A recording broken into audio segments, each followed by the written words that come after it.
Good evening, everyone. We're reconvening the Board of Supervisors meeting for April 4th.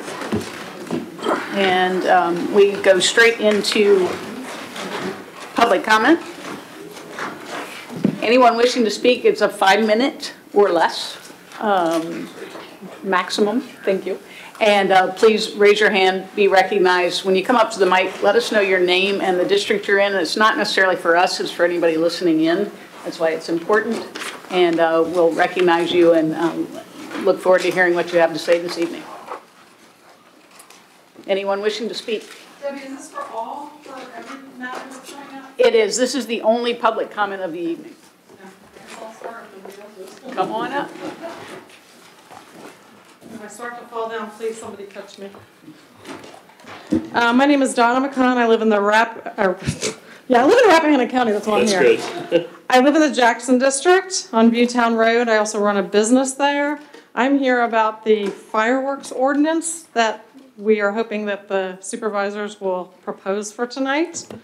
On March 26th, there was an event on Battle Mountain Road that was held by a club called Cracker Jacks. And when it started at 3 p.m., everybody thought it was probably like gunfire, and okay, that's normal in the county. You know, we hear this all the time.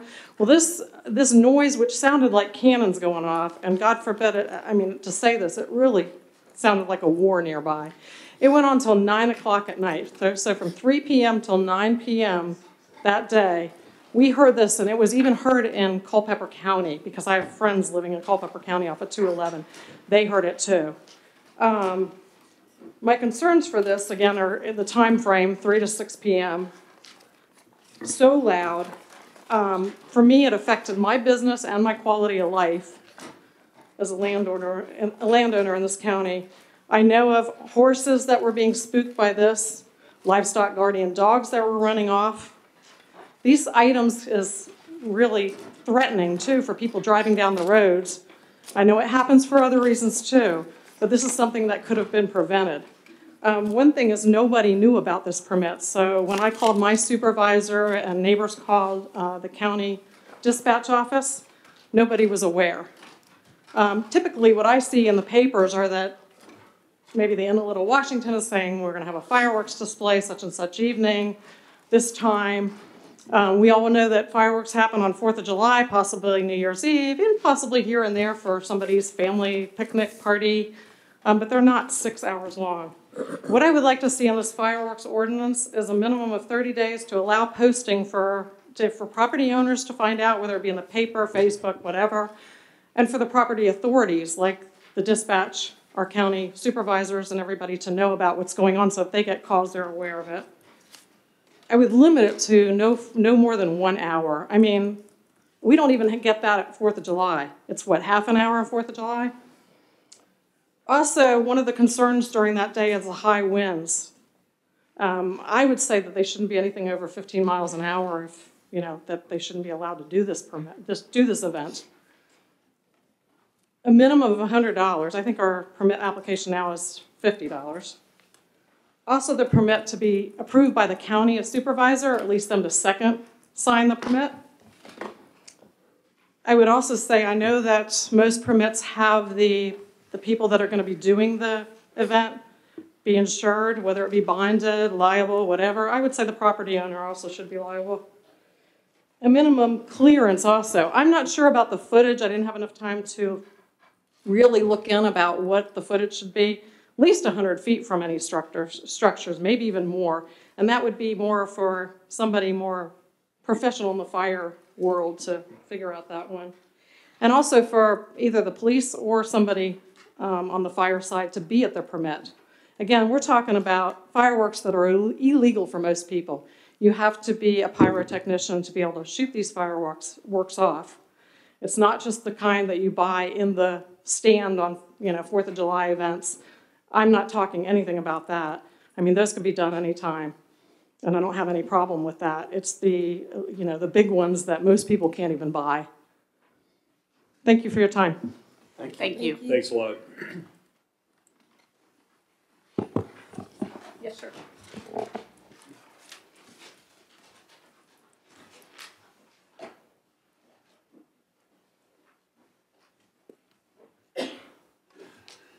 Good evening. My name is Noel Putnam. I live in Huntley in the Wakefield district. I want to speak on behalf of the boundary adjustment to allow the Rush River Commons project to move forward. You, the board, have stated you want something in return. Carving out land on which the government buildings sit would seem an admirable exchange. With the inn taking over yet another property within the town, the commons might well provide other business opportunities. Finally, and this is personal, there is a desperate need for affordable, and I resent those who think this is a code word for less desirable, affordable housing in the county for young families just starting out, or for, in my own case, for older folk looking to downsize. Why this board is not falling on its knees, collective knees, in thanks for this gift, both to the town and the county, is simply beyond my understanding. I hope you will grasp this with both hands for the future of the county, for the future of the citizens in the county. Thank you very much. Thank you, Noel. Thank you, Noel. Thanks.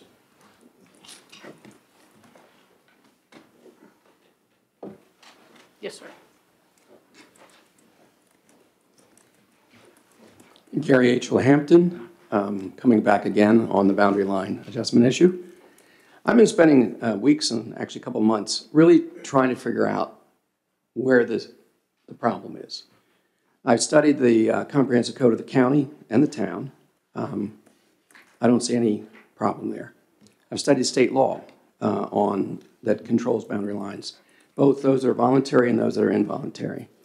This one squares with all the stuff I've been able to read about the cases and the reason for the statutes being what they are and how the statutes came about. I don't see a problem there. I can't imagine that anyone believes anyone who's in favor of the boundary line is not in favor of maintaining the absolute pristine beauty of this county. The use that is being proposed is compatible in my view. Now, on that one, we might disagree. In terms of who's the beneficiary, county residents. 98% of the people who are likely to use this live in the county. In fact, everyone who uses is likely to live in the county because whatever the number is, 100 plus residents of the town are county residents. When I was a town resident, I paid county taxes. I live in the county, I pay county taxes. In some ways, the line between the town and the county is something on a map. My life didn't change appreciably in terms of registering my property or paying my taxes or anything when I moved across the line to the county. So the notion that somehow there's a difference between county residents that live in the county residents that live in the town, and this particular issue baffles me. I don't get that one. I've read some things and some statements attributed to folks sitting at the table. I don't always believe everything I read. I've talked to many of you.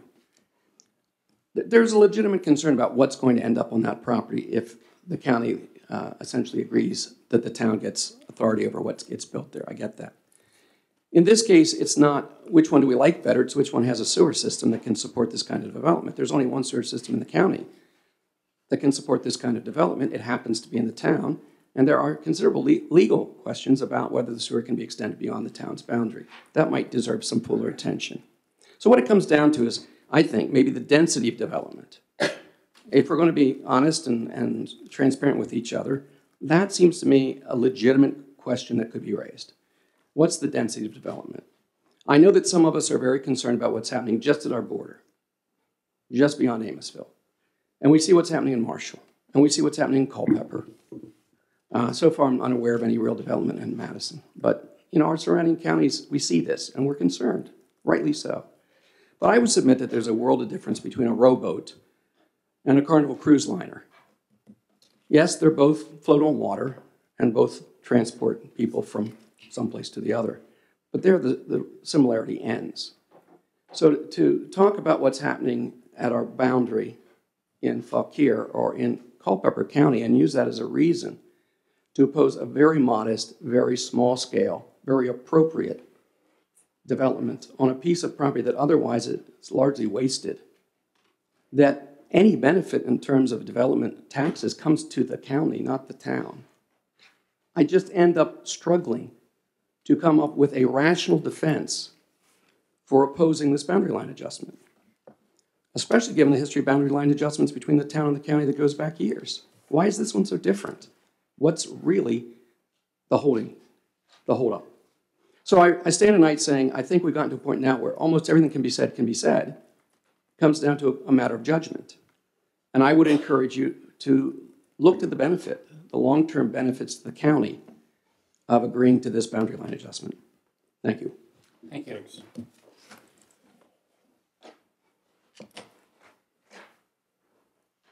Anyone else in the courtroom? Yes.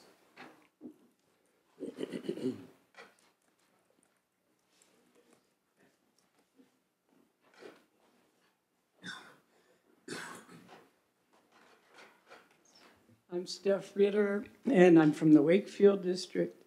Thank you. Okay, almost everybody you speak to who's a teacher or somebody who works for the sheriff's department or has a child who's between 40 and 20 years old will say there is not enough affordable housing in the county. We're losing teachers because we don't have housing available for them. We're losing young people because we don't have affordable housing for them. Now, when the county makes a deal, and the deal is we want 25-acre zoning so that we can have our open space, our agriculture, and our beautiful views. In exchange for that, we said, we will have development around the villages. Washington is a village. It's a village with a sewer. So it's the obvious place to put development. And this is a modest development. If you're worried about what the housing will look like, you can trust the town, the Architectural Review Board, to ensure that the buildings will not be ugly, that they will fit into the aesthetic of the town. Our principle 4 in the comprehensive plan says, encourage residential development in designated growth areas and recognize the importance of affordable housing. You have both things here, and it's a gift. How can you turn that down? I just find it totally irrational. And I hope you will provide this for the young people in this county, for the old people in this county, and for the survival of the village. Thank you. Thanks.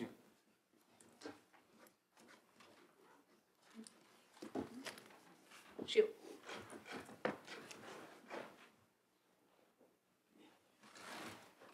Sheila Gressinger, Hampton District. I wrote this down because it's important to me.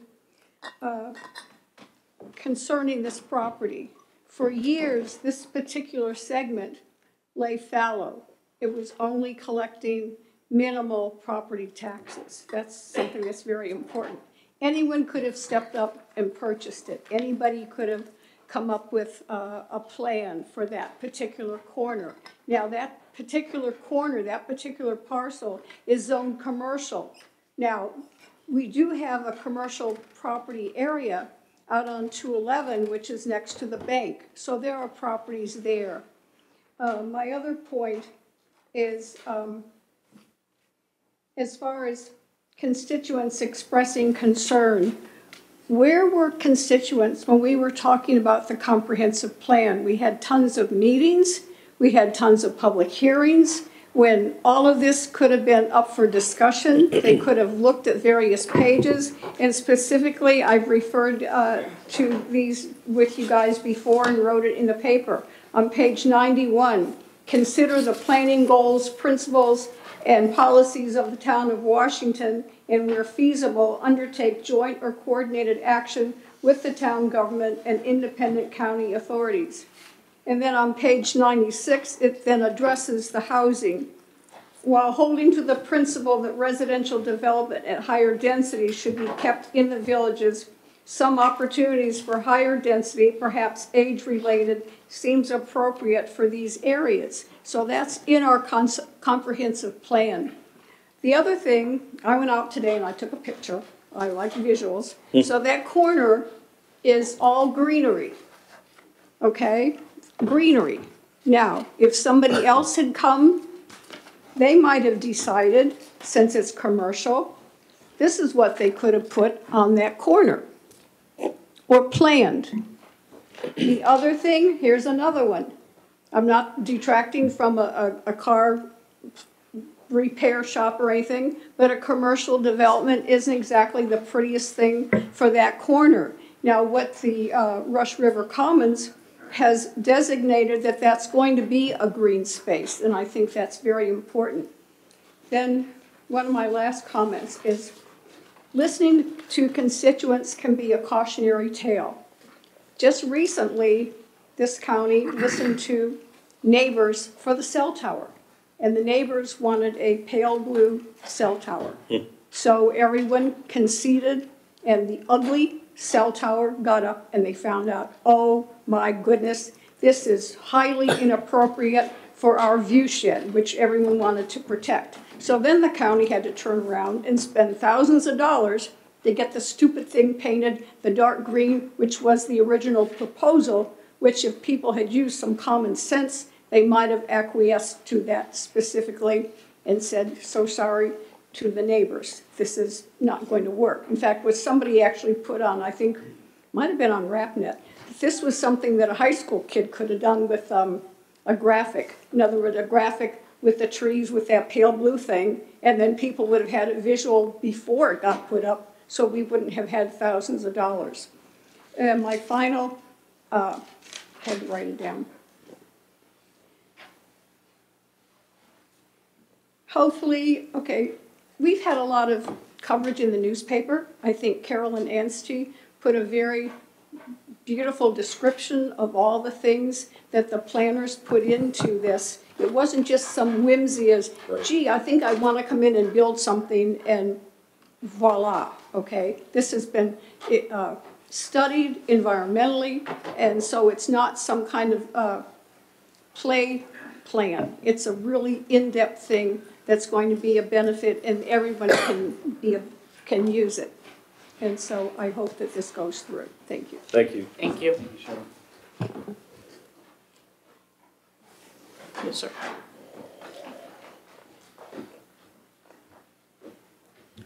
Tommy Atkins, Jackson District. Good evening, board members. And I'm going to try to be very short because, you know, God gave us 2 ears and only 1 mouth. And for those of you who don't know what his intention was, it was for you and us to listen more and talk less. So I will try to get straight to the point. Now,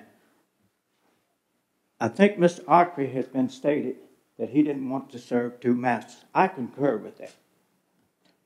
It's plain. No man can serve 2 masters. I agree with that. But now we'll get to the point. The Board of Supervisors represents all of the people in this county. So I recommend that the Board of Supervisors work with Mr. Arkwright and they work out a plan that will be suitable and give the most support to the entire county as well as give him what he needs. And as far as some of these comments have been made here tonight about the town, my wife and I have owned property on Main Street for over 40 years. We've not received anything from the town council. Quite frankly, I probably shouldn't say this. I should sit down, but I'm going to say it anyway. They seem to serve themselves. They don't really serve the people of the town. Thank you. Thanks, Tommy. Thank you. Thank you, Tommy. Yes, sir.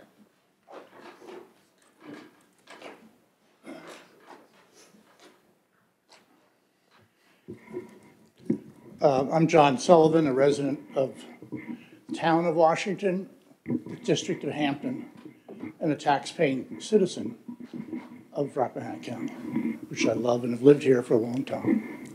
One advantage of coming toward the end here is I get to agree with 90% of what everybody's just said. And Mr. Atkins just said something I think was terribly important. And I might disagree with him about the town and what he said at the end. This is an extraordinary opportunity that's presented to the county and the town. And for reasons I guess I do understand but frustrate me, there has been this sort of immediate backlash. Oh, the town wants to do something. The town's going to steal this property. The town can't deal with it. The town this, the town that. Let's look at the big picture. We're talking about 3 acres in a county with 171,000 acres, if I'm correct, Gary. That's what I read in the 3 acres out of 171,000. Hardly anybody in this room knew whether that acreage was in the county or the town before 6 months ago. They didn't know, they didn't care. So this guy Ockley comes along, and transparency is a friend of mine. We're friends, we're neighbors. Guilty as charged. And he comes along and says, I understand the county wants some housing. I understand the food pantry needs a place for location. I understand there might be a need for facilities for different nonprofits. And I'm going to help make that happen. And I have no profit incentive. And I'm going to do it in a nice way. And I'm not asking for anything. Except I'd like to have 3 of my 8 acres in the town. For a whole bunch of reasons which you've read about, but to me make sort of common sense. Extending the town boundary out to 211 is like extending it to a river or something. It's not a natural God-given boundary, but it's an obvious boundary. And he's come along and said, you know what? I'll put up space for common meetings. You know, if you want to move the library here, I don't control that. I'll give you the land and help with the library. If you want some more housing, which some people have asked for, we could do more housing. He's not saying it's got to be this, got to be that, got to be this, got to be that. And we've gotten in this peculiar situation where from day one of this, it's and now I'm going back to Mr. Atkins, if I understood him correctly. How about people get in a room tonight? I think may be the first time. I think this may be the first time where there's actually been a discussion on this proposal. The Ockley's had a chance to talk about it since it first came up in October. So instead of thinking of why, no, how about, well, the county's got some interest. You guys spent a lot of time talking about you need space for meetings. Maybe this guy creates space for you. Maybe he wouldn't, I don't know. Maybe there's something else that the county might benefit from. Why make it a scratch, scratch, scratch? Who gets this? What's in it for me? I love that. What do we get out of this? Well, maybe we all get something out of it.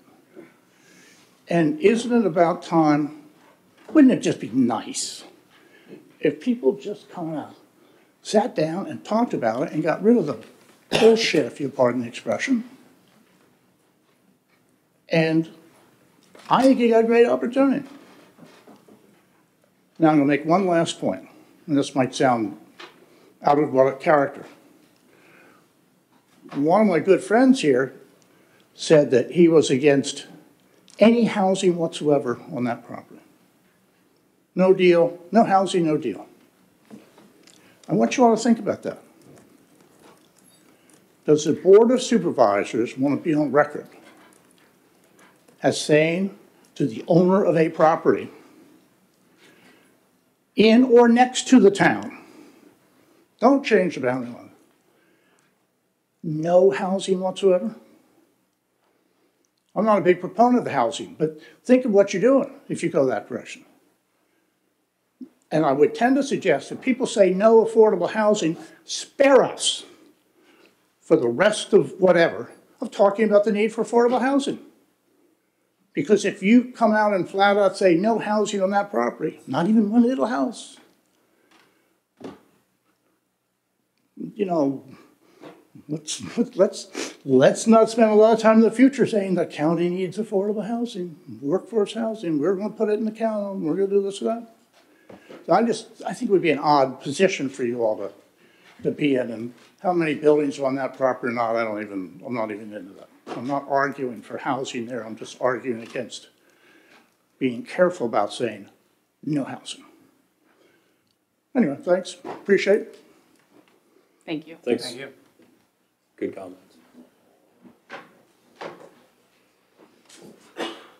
Any other hands in the courtroom? This is your only opportunity this evening for any of the conversations ahead of us, so. Donna, if Karen's going to speak, she. I missed whatever was being said, so I don't know if I can speak or not. Did you want to speak? Well, I don't know. Come on out. This is. Well, I had an emergency, one of the kids stepped on a nail. Oh dear. Whatever was This said, is public comment period, so you can come up. I don't know. whatever was said, you didn't say it, so you have an opportunity to Okay, speak. so, I guess the first thing I should ask is, Name and district, please. oh, Sharon Proper, what is that? Up Piedmont. towards Piedmont district. Spurrierville, Piedmont. I got you. Yes, so anyway, so the meeting is about what now? So I can make sure I'm on the right key. It's about the housing thing? It's about the over boundary here? line adjustment in Boundary part, Okay, the boundary line? fireworks, what else? Broadband. Broadband, just three small Okay, things. all right, so, Just jump in. I just caught the tail end of, previous mayor there, John Sullivan, so I don't know what exactly was what. But, I know you were talking about the boundary adjustment, so I don't know, I missed whatever was said before that, so I'm kind of coming in the middle here. But I was wondering, did anybody, I mean, as far as the boundary adjustment, I know that certain years that whole area is underwater. So I guess they already know that because they're putting in different drains and everything. But I was concerned about my son's pond, where it's kind of like a lake over there. When they cut the road through to put 211 in, they took out part of the lake that was there.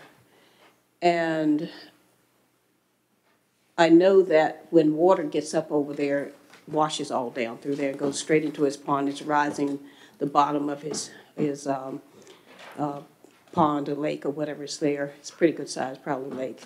But I was concerned about that, and I was also, I don't know, I mean, I'm sure he's going to put the buildings that he was talking about on some kind of stilts or something so that the water just washed through. I know they were talking about a drainage area in there. And you were saying about the boundary adjustment. Personally, I was thinking that just down at Clevenger's Corner right now, they're putting in a great big huge facility. And I know that the first part of the project has already been okayed. So I was kind of wondering, I thought they were going to get started with that and then see about what's going on after that to make sure that the town can afford to hook up with more of that, because certain years it's very dry in drought conditions. So I was concerned about the town not maybe having enough water for themselves, and then if you have the hookups there, then it's going to be even more challenging to try to get water that's not available because of the water tables. When it's really dry, the tables are really low. I've seen quite a few droughts, and it's not pleasant. I'd rather have lots of rain than drought. But anyway, so I was just thinking that since this first part is already okayed, I still don't think that the townhouses were part of the comprehensive plan, but that's already been okayed, so whatever. Because the original comprehensive plan said no townhouses because of the historic district. But I think somebody said that it was probably okay.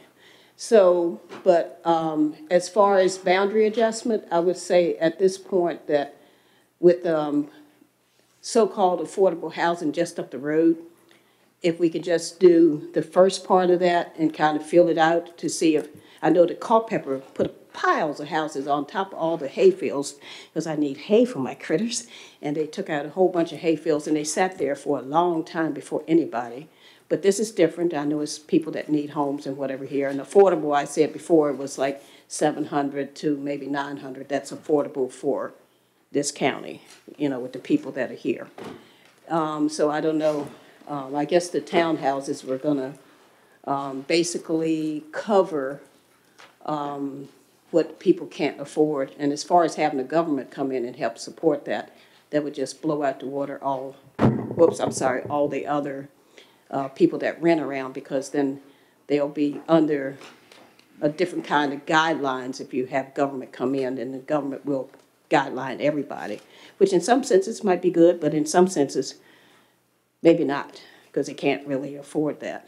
But so, like I said, I don't know what was said earlier, but I just know that the first part was okay, and everybody was okay with that, and they said they would make a little lane to go up, like in case they do need something else. And as far as the library, I personally like the library where it is, because I think that they've also been, somebody gave them like $1 million, so if they need more room, you can hopefully expand a little bit. If you have $1 million, you can expand a little bit out on the original building. But I always like it up on that hill there. It's always really nice, but that's some of my opinion. And as far as like the water, I think it would be an awesome project to have somebody in elementary school as a science project go and test the waters now, and then as they go through school, always go in as their science project to test the waters to make sure the waters are, you know, crystal or clear and whatever with the extra sewage and everything there. Because there's a big swimming hole down there, and the park is right there, and a lot of kids go down to that park and get in that water right there at Rush River by the park. And so I think that if we have like a science project or a different, even Richmond, if they had somebody that would come and check that periodically to make sure, because you don't want to have a cut on you and get in water that's going to be infected, because I had a cousin that had that happen down at Rock Mills, had to end up at the hospital with a nasty place on his hand from being swimming in the water. But anyway, if I missed something, I don't know what all I missed, but I'm sorry. But I suggest that, you know, just go with the first part of what we were doing.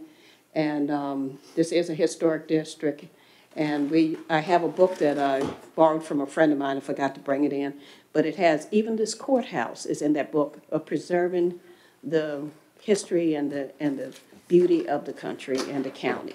So, yeah, Thank you. It's really neat. Thank you. Thank you. Thank you, Sharon. Yes, ma'am. Yep. You want me to do that? Yes. Hi, my name's Karen Hunt. I live at 554. Karen, could you adjust the microphone just so we can hear you Sorry. clearly? No, no problem. Didn't think I was tall. My name is Karen Hunt. I live at 554 Butown Road in Amosville, and I'm in Jackson District. I'm addressing the fireworks issue. I'm sorry, I didn't realize you were commingling. I thought they were It's all going in cool. order. It's What happened on Saturday, March the 26th over on Battle Mountain Road was unlike any typical fireworks. It wasn't like a 4th of July, not like fireworks events at the inn or at wineries or someone's wedding or what folks do at New Year's on their property to celebrate. What happened on the 26th was egregious. The surrounding community was subjected to 6 hours of ongoing, extremely loud explosions. It sounded like cannons. My farmer was over to do something for me, and he was there for a while, and he said it sounded like 50 caliber gunfire. I don't think it occurred to a lot of folks. It certainly didn't occur to me that it was fireworks in the middle of the day and for that length of time.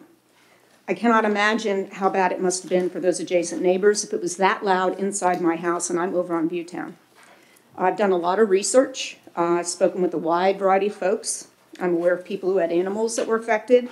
I know of at least one business that was directly impacted. There are a whole bunch of things that have come to light as a result of this. I've gathered some information that I've obtained and made packets for your review, and I ask that it be entered into the public record. I've made a summary list that includes a packet of what stands out, in the packet of what stands out to me as kind of key takeaways, so I'll just make a few specific comments. The Private Fireworks Club that came out here, the Cracker Jacks, talk on their website about going to our new site in Amosville. They comment about Marshall Barron's excellent barn with space enough to hold training classes, big meals, and an all-hands meeting if we wanted. This was written after the event. It sounds like they think they're coming back. And there are other people who, when they read what I read, they come away with the same impression. There is mention on the website of the cleanup of the fireworks debris from the hayfields because it's a hazard to horses and cows. The property owner will let them know if they got enough of the material and if they did a good enough job. And that both, the property owner and the club are hopeful that they did. Again, sounds like they think they're coming back. 2 out-of-state firework vendors were at this event, which may be a key part of why it went on for 6 hours. There's additional information in the packets I provided. We have businesses here that rely on tourism. We're largely a farming community. There are horse facilities, other livestock. We have wildlife. Ron and I talked just the other day about the bald eagles that it appears are nesting in our immediate area, which I think is really cool. I spent a good bit of time and looked at some different county firework permits, ordinances, state and federal laws. There's a list in the packet to back up what I believe, based on my research, that the key points are. It was really windy on the 26th. The Cracker Jack's website lists a weather report that notes winds of 10 to 15 miles per hour. Other people have researched stuff and come up with 22. That's not accounting for wind shear. Other counties have safety limits of 12 to 15 miles per hour where things are shut down for safety reasons. Another point, we need much better oversight of future fireworks events. Another point, at a bare minimum, proper notification to the Sheriff's Department, the fire departments, and the Board of Supervisors needs to happen. Also, just consider, Orange County, and that's in your packet, requires firework applicants to post signage several days prior to the event, and it says, quote, on their permit, in an effort to notify the public and to minimize constituent complaints per the Board of Supervisors request. Caroline County requires written notice to abutting property owners 10 days prior. So there's precedent for that. The March 26th permit is dated the 14th. It was issued on the 18th for an event on the 26th. We need to have a minimum permit submission time. Many counties require 30 days. Some require 60 days. Fauquier is going to be changing from 14 to probably 30 days, as they have found that 14 is not sufficient to provide for adequate review of applications. We need a maximum firing time limit, not merely an event time span. Most firework displays are well under 1 hour, often 30 minutes or less. And I want to be clear, this is not about fireworks you or I can buy and use on our own property. That's not the issue here. Consumer fireworks are up to 50 milligrams of explosive material. Anything over 50 milligrams and up to 500 grams, the maximum limit set by the ATF, have state restrictions and require certified pyrotechnician. That's a huge distinction. 50 milligrams, the size that you and I can buy in legal consumer fireworks, is the size of an aspirin tablet. 500 grams is a 3-inch diameter shell. And what happened on March 26 involved fireworks up to a 3-inch diameter. And that's based on a review of the permit that the county issued and the fallout radius on that site map that's designated, which shows 600 feet. And there's additional information, the math, and how that all gets calculated. Nothing about this was a typical fireworks event, and something really needs to be done so that this doesn't happen again. Thanks. Thank you, Karen. Thank you. Thank you for the research. Thank you. Yeah, really thorough. Anybody else in the courtroom? All right, we're going to the world of Zoom. If anyone on Zoom wishes to speak, please raise your Zoom hand. And this is the only public comment period this evening, so take advantage if you'd like to speak.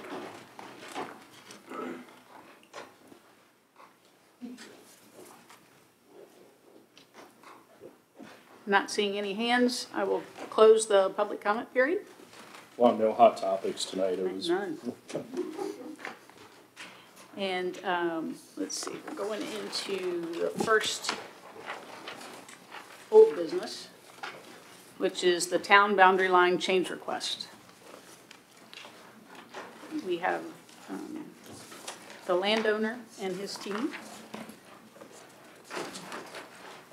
The drawings, and as far as I'm concerned, if board members want to get up and look at the drawings, this is a great opportunity for us to see everything that's available.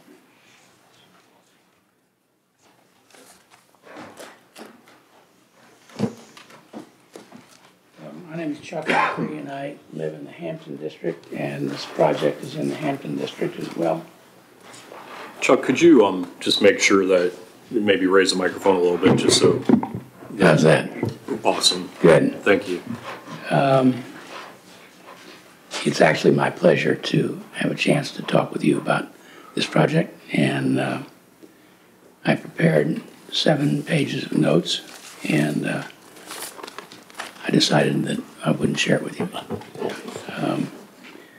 I thought this was going to be a simple and a straightforward process at Rush River Commons, and I've learned otherwise. And I carry a chip in my pocket that says I'm a charter member of the slow learners.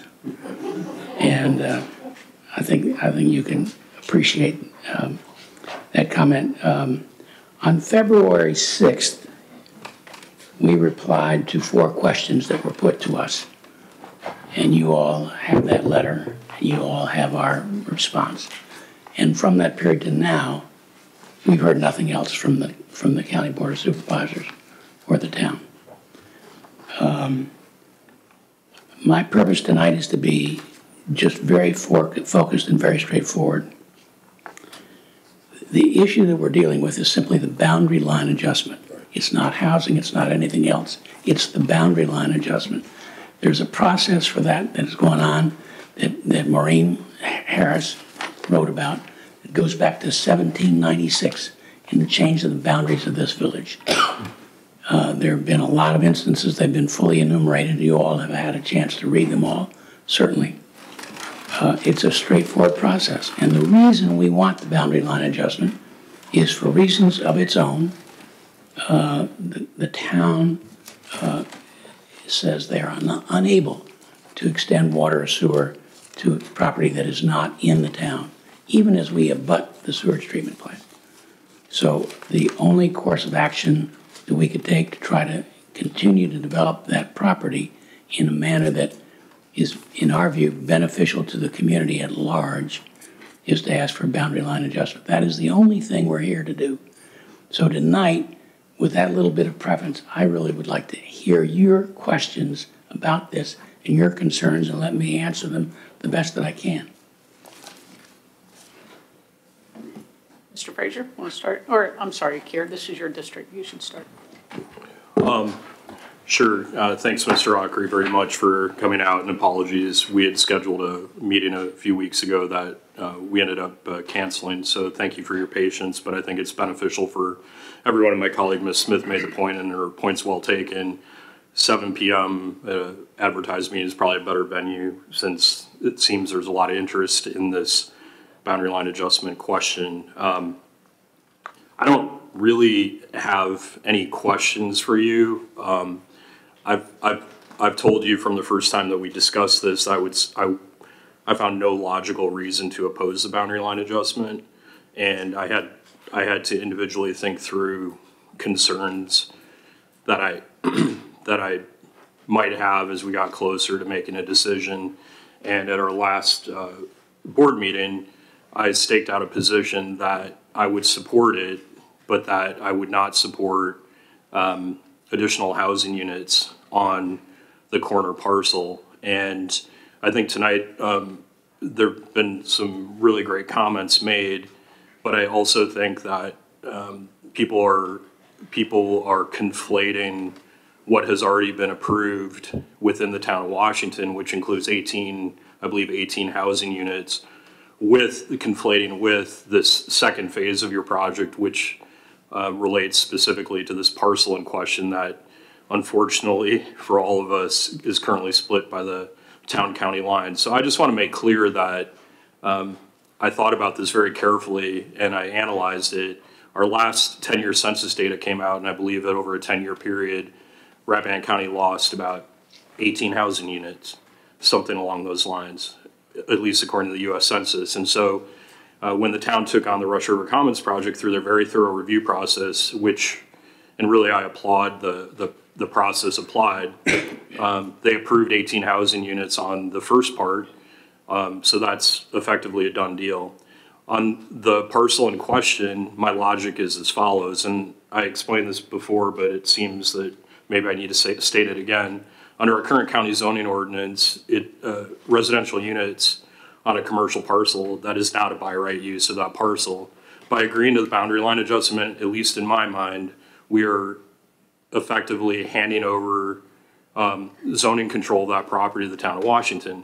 And so my logic there is that in handing over zoning control of that parcel, we should not depart from whatever restrictions are currently on it within the county zoning ordinance. And the one that jumped out at me is that residential dwelling units on a commercial property, at least from a county perspective, is not a by right use of that property. And so to protect the interests of citizens outside of the town, in particular, the broader county populations Mr. Atkins spoke about, I'm not willing to allow this boundary line adjustment to effectively result in a superseding of the restrictions that our county zoning ordinance currently has in place on your parcel. I also say at the last meeting that by all means you have property rights, and I don't want to stand in the way of your right to do what you want with your property. But it's my judgment, and we had a discussion and a decision over in Sperryville up on Woodward Road that I think is it's an important decision that really informed at least my thinking on housing density. And there was a question of rezoning a property from 5 acres to 2, which could have resulted in a fair number of houses right near the village. And I think we made a reasonable determination that the density of that parcel was about right. And so we did not agree to the rezoning request. Here, I feel like 18 houses on that corner is about right. And one of my constituents tonight used a metaphor that, I don't know, the Titanic or something is Clevenger's Corner, and this is a rowboat. I ran on the concept of incremental change in Rappahannock County because, let's face it, same population as we had 100 years ago. And I would argue that while this might be a rowboat compared to the Titanic down the road, that's a rowboat in a bathtub, and it's probably overkill. And so I'm not comfortable with additional housing units, and I guess that leads to my only question. Are you comfortable moving forward with an agreement that would preclude you from placing more housing units on the corner parcel? So my response is that's not an issue here. What's at issue here is the boundary line adjustment. Right, but there's going to be an agreement. No. So we didn't have the right to make the housing in the piece in the town either. We had to apply for an SUP and a PUD in order to get the housing units, and then it went through a rigorous planning process. What you're saying to me is you don't like the planning process for the town. You want it to be in the county. Yeah, what I'm saying is that the town did a quite thorough job with it. They did a very thorough job. Yeah, I agree. And we were cooperative completely and made adjustments according to their recommendations, which were totally appropriate. Yep. Okay. So, I mean, that's my position. I'll support the boundary line adjustment, but I'm not comfortable with greater help. So this is a piece of information that came to me a few weeks ago from the head of the planning commission in the town, Caroline Anstey. And she said, I just want you to know that what I'm hearing is that there people are concerned the amount of population in that corner of the town. I said, perfect. We don't have to have housing there. The reason housing is on that map there simply is it's one, they asked us for the concept. That's a concept. It's not the plan of action. That's a concept. The second thing, at every public hearing where everybody in the county was allowed to come to, people kept saying, can't you do more housing? So we just threw it up there. We don't have any idea if we're gonna have any units, if they're gonna be whatever. There's no plan to have a concentrated, high-density counting development that I think those are the phrases that you used and you've been quoted as using. That's not what we're doing. We're here for the boundary line adjustment. I'm happy to tell you about everything we think ought to go on there, but that's off the point. The point is we're applying for boundary line adjustment. There's a long history of these going back to, as I say, 1796 in the development of the village, and including the last one that's come through here, I believe that Supervisor Frazier has voted in favor of when he was newly on the board. And, I mean, what's the deal? So the rest of you must have some questions. I'm happy to answer them. Mr. Frazier? Well, Mr. Ackery, by being on the board as long as I don't have the benefit of knowing Thomas Jefferson or George Washington, but I did vote on that boundary adjustment. And the history of the boundary adjustments that was written up, not one of those included a lot that could be They were all highly developed. The ones in the last 30 years were for 4 acres or less. But they were not, they weren't slated for high development. They were slated for Right, I'm not looking for high development either. Well, that looks a little, but I want to get this off my chest. I don't think you're a developer. That's correct, I'm not. Because you just made a crazy statement for a developer. You said that the Town Planning Commission asked concessions of you and you thought that they were highly appropriate. Right. I've never heard that out of a developer before. What's that, pardon me? I've never heard that kind of language out of a developer before. Well, you're correct, I'm not a developer. So, just thought I'd put that out there. Okay. Now, sooner or later, the second shoe may drop. I'm sorry. I also don't speak very well into microphones. I don't like them as a rule. But this was a boundary adjustment that was, I think, at least initially, it was brought forward by you, the property owner, and we've had some communication with the town. But let's just say that some commercial development was put there. The county would derive the sales tax, they would derive the meals tax, or lodging, whatever is built there. And to have the town in control of that, there would be a financial loss to the county. Well, that's a speculative idea. Well, sure it is. Yeah. But if you have some data, I'm happy to look at it. I don't have any. Right. I'm just saying. Because it doesn't exist. It doesn't exist, right. Correct. But what does exist is the fact that I think that the county has some concerns about what could go there. So I'm sorry to interrupt, I'm saying, but I just want to make sure I understand. Your issue is you think that the county would be disadvantaged by a boundary line adjustment? If there's any commercial development there, that's one. Well, would you like me to tell you what kind of development we think is going to go on there? Well, you said you weren't going to do that because it was a boundary line adjustment. No, we can't do it unless we have a boundary line adjustment. I understand that, but would you like me to explain what our concept is? Well, I've seen your proposal a couple times, and I've read about it a little bit. But the thing is, after watching the fiasco at the post office, I'm not sure that the town should be in charge of a project of this size. I mean, you might know that the Rush River Commons project paid for the design and implementation of the landscaping that's going on at the post office because there was none planned for. Right, there's no lights there. We've got people that can't make it to their cars if it gets dark. I'm just talking about the beauty of the place, Well, I appreciate landscaping that. So. But I'm just talking about constituents' concerns. I've got constituents that actually have a Washington address. Right. So they have concerns if they have to come to this post office. And what are those concerns? I'm sorry. It's dark. It's dark. There was no provision. Oh, no, I'm talking about the boundary line adjustment. I know. We're going to go back and forth with this.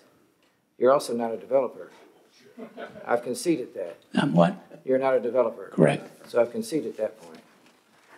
But I do have concerns about commercial development there, and I do have concerns about the town and their processing. Yes, sir, I do. You asked my colleague that, and I do have that, and I will state that. I do have concerns about that. Okay, I'm just trying to understand them. Okay, well. And so I think I understand from you that your principal concern is that the county will be diminished economically by this move. That's a possibility. That I don't have empirical data to Right, to prove. okay. Thank you. You've done this before, right? You've done some of this kind of stuff before, like grilling supervisors or elected officials. No, I'm just looking for your questions. Yeah, okay. This is going to be a lot of fun, I think. If nothing else, this will be a lot of fun. That's right. I may have questions later or comments. Ms. Smith? Before I start, Mr. Ockery, I'll just make a deal with you that if you don't interrupt me, I won't interrupt you. Perfect. Thank you. I wanted to talk a little bit about affordable housing, which has been brought up tonight, and the history of affordable housing in the town of Washington for at least the last decade that I've heard. A lot of people remember that at one point there was affordable housing planned for the schoolhouse just down the road. And that was purchased out from under People Inc., basically by private parties. And the neighbors protested. They called it tenement housing and subsidized housing. And they basically made the organization that was proposing to build it feel very unwelcome. And that was a shame. It's People Inc., and they're a very good organization. And then shortly, a couple of years after that, I guess, when there were discussions about what to do with Avon Hall, when now Mayor Catlin was very involved in that process. I think that was the first time I heard a lot about re-envisioning that area of the town, and the first time I heard the terms workforce housing for parts of that property. And I think we all know that that was not to be, and that in fact some nonprofits that had done work on that private property were then not able to do their projects any longer. So I understand why people have some misgivings about the town taking on projects because of the way things have been handled in the past. I know that there's a lot of folks in town that have concerns around the future and health of the town of Washington. I love the town of Washington. I lived in the town for a while and enjoy remembering when it was a very vibrant town and there were children that ran these streets all the time. Friends of mine can remember going to Dungeons and Dragons events at the theater in the town of Washington. There were 40, 50 teenagers there. So it was very different when I lived here, and it was very vibrant. And I think it is a shame that it doesn't seem to be that way anymore. That being said, I don't know that this solves that. I share concerns that this is a commercial property and that perhaps housing is not appropriate here. Our exact decision for why we turned away the additional housing or the 5 to 2 acre conversion in Sperryville was not just that we encourage growth around the villages or the towns, but we do it within the existing zoning designations. And that is a critical piece of the puzzle, not just that we push everything to the towns and villages. And Washington is indeed a town. It is not a village. Correct. It's very different. And as much as the aesthetic may be village, it retains a town charter. It may be easier if you want to serve one master just for the town to walk away from its charter. And I know that's not a popular sentiment, and people may think I mean that cruelly, but I think for the future health of the town, if Mr. Achel says it was no different from him living in the town versus living in the county, what purpose does the town serve? And there's a $1 million budget every year, and that serves a town of approximately 100 people. So those are some of my thoughts. I realize ultimately any negotiations we have, we will undertake with the town. I know that this board has received some criticism for taking on this negotiation as if it were extortion, and I don't think that's fair. And I just want to say for the record, when we began talking about this process and Mr. Curry briefed us on our expectations and how we should progress, it was my understanding that everything is on the table and the town and the county should be able to have an open rapport about what is best for both. And I think there's been a lot of unfair criticism of board members for making requests for future good for the county and working to resolve this for the town. I don't know that it's appropriate to work through these details with you, Mr. Ackery. I greatly appreciate your coming to visit us tonight, but my understanding is that this deal works through the town. And I would just say thank you to my peers for recognizing the wisdom and deferring this conversation to this evening when many, many people who are interested in this topic were able to attend. We would never have been able to fit all of you in that library meeting space a few weeks ago. Thank you very much, Mr. Ackery. I appreciate your comments. Thank you. Thank you. Mr. Carney? Mr. Ackery, thank you for coming tonight and speaking with us.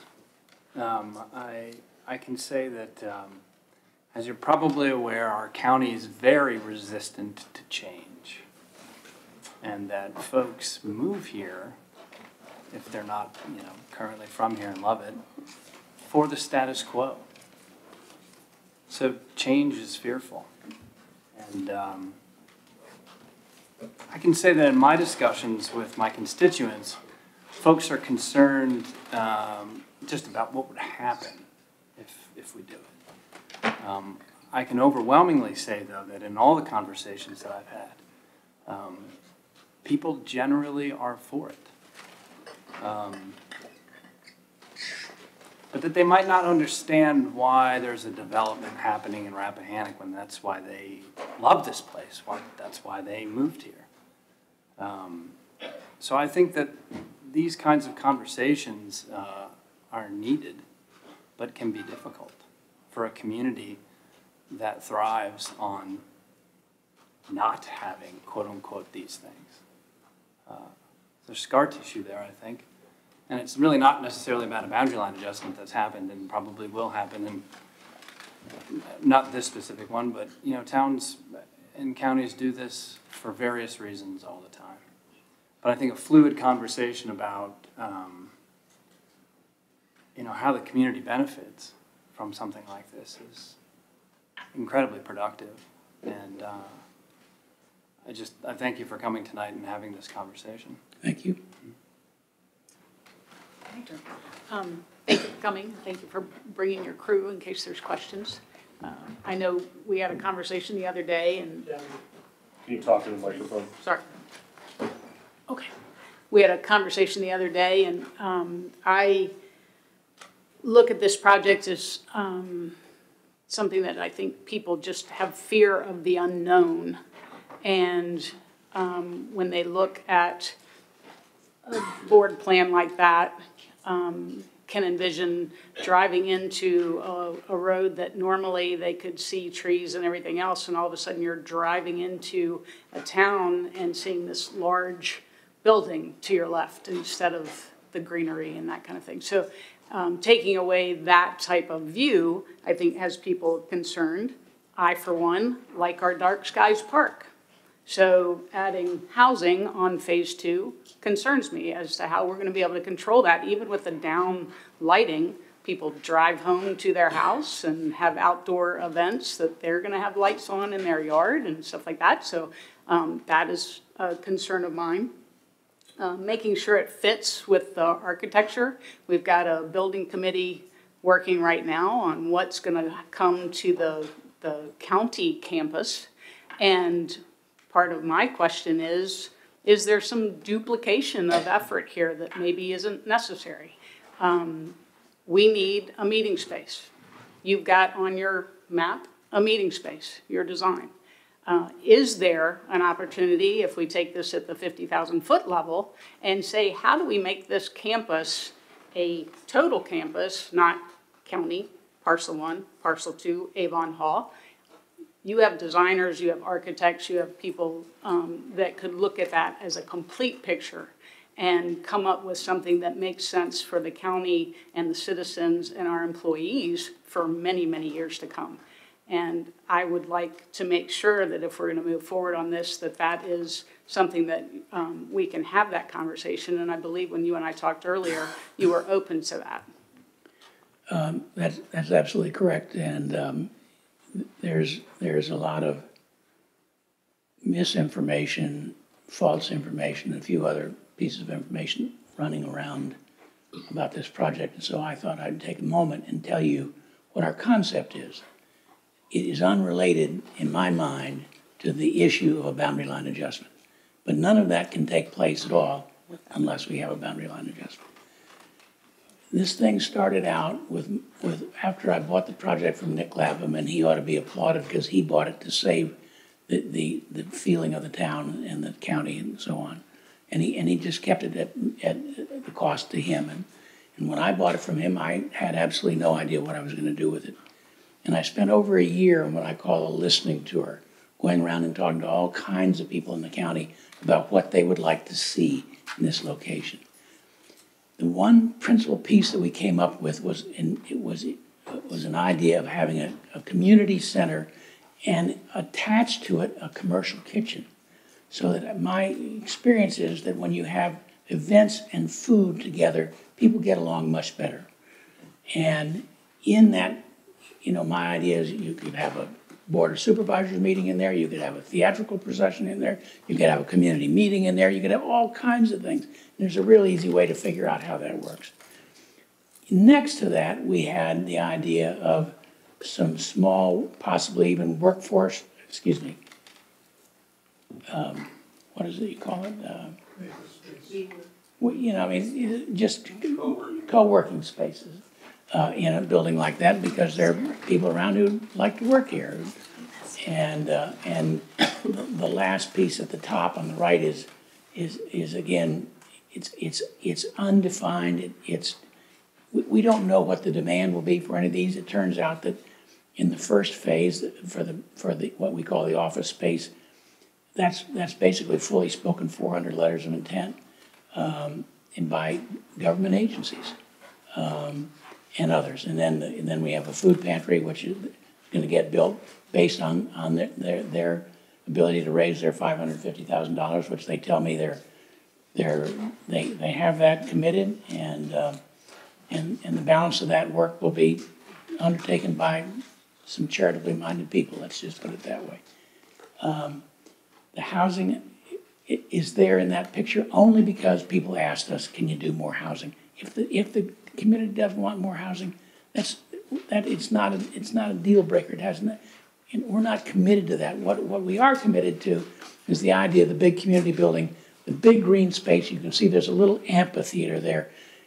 It's my vision, the idea that people would have picnics, maybe picnic tables, or you could have productions, outdoor productions with kids on an amphitheater stage, whatever. That's what we have in mind for that place. There's not a lot of commercial use that we have in mind that would be revenue generating from a tax point of view. It's a community project, and we are as keen as everybody here at this table about having it be blocked off from 211 and continuing to have the green feel that you get when you come into town. In fact, I did a survey of the people on our team who are working to make this happen, and said, "Tell me what's at the corner of Warren Avenue and 211." And not a single one knew that there was a conifer there that's about 20 feet tall, right smack on the corner. So it's interesting what our eyes do to us in terms of how we think about stuff. But if you go back and look at it tomorrow, there's a big pine tree right there on the corner that's probably 20 feet tall. And my idea is we want to save something like that. And we've marked every tree on the property that has a certain caliber and a certain kind of quality to it. So we're doing what you'd expect us to do, and because we want this to be a great project for the county and the town and all of the people involved.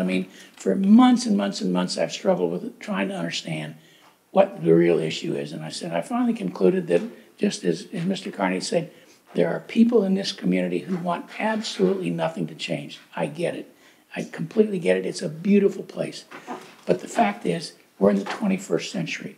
And I don't think that we can be in the 21st century without making some concessions to where that is. So that includes broadband, includes all kinds of things. And I think this is a positive step in the right direction.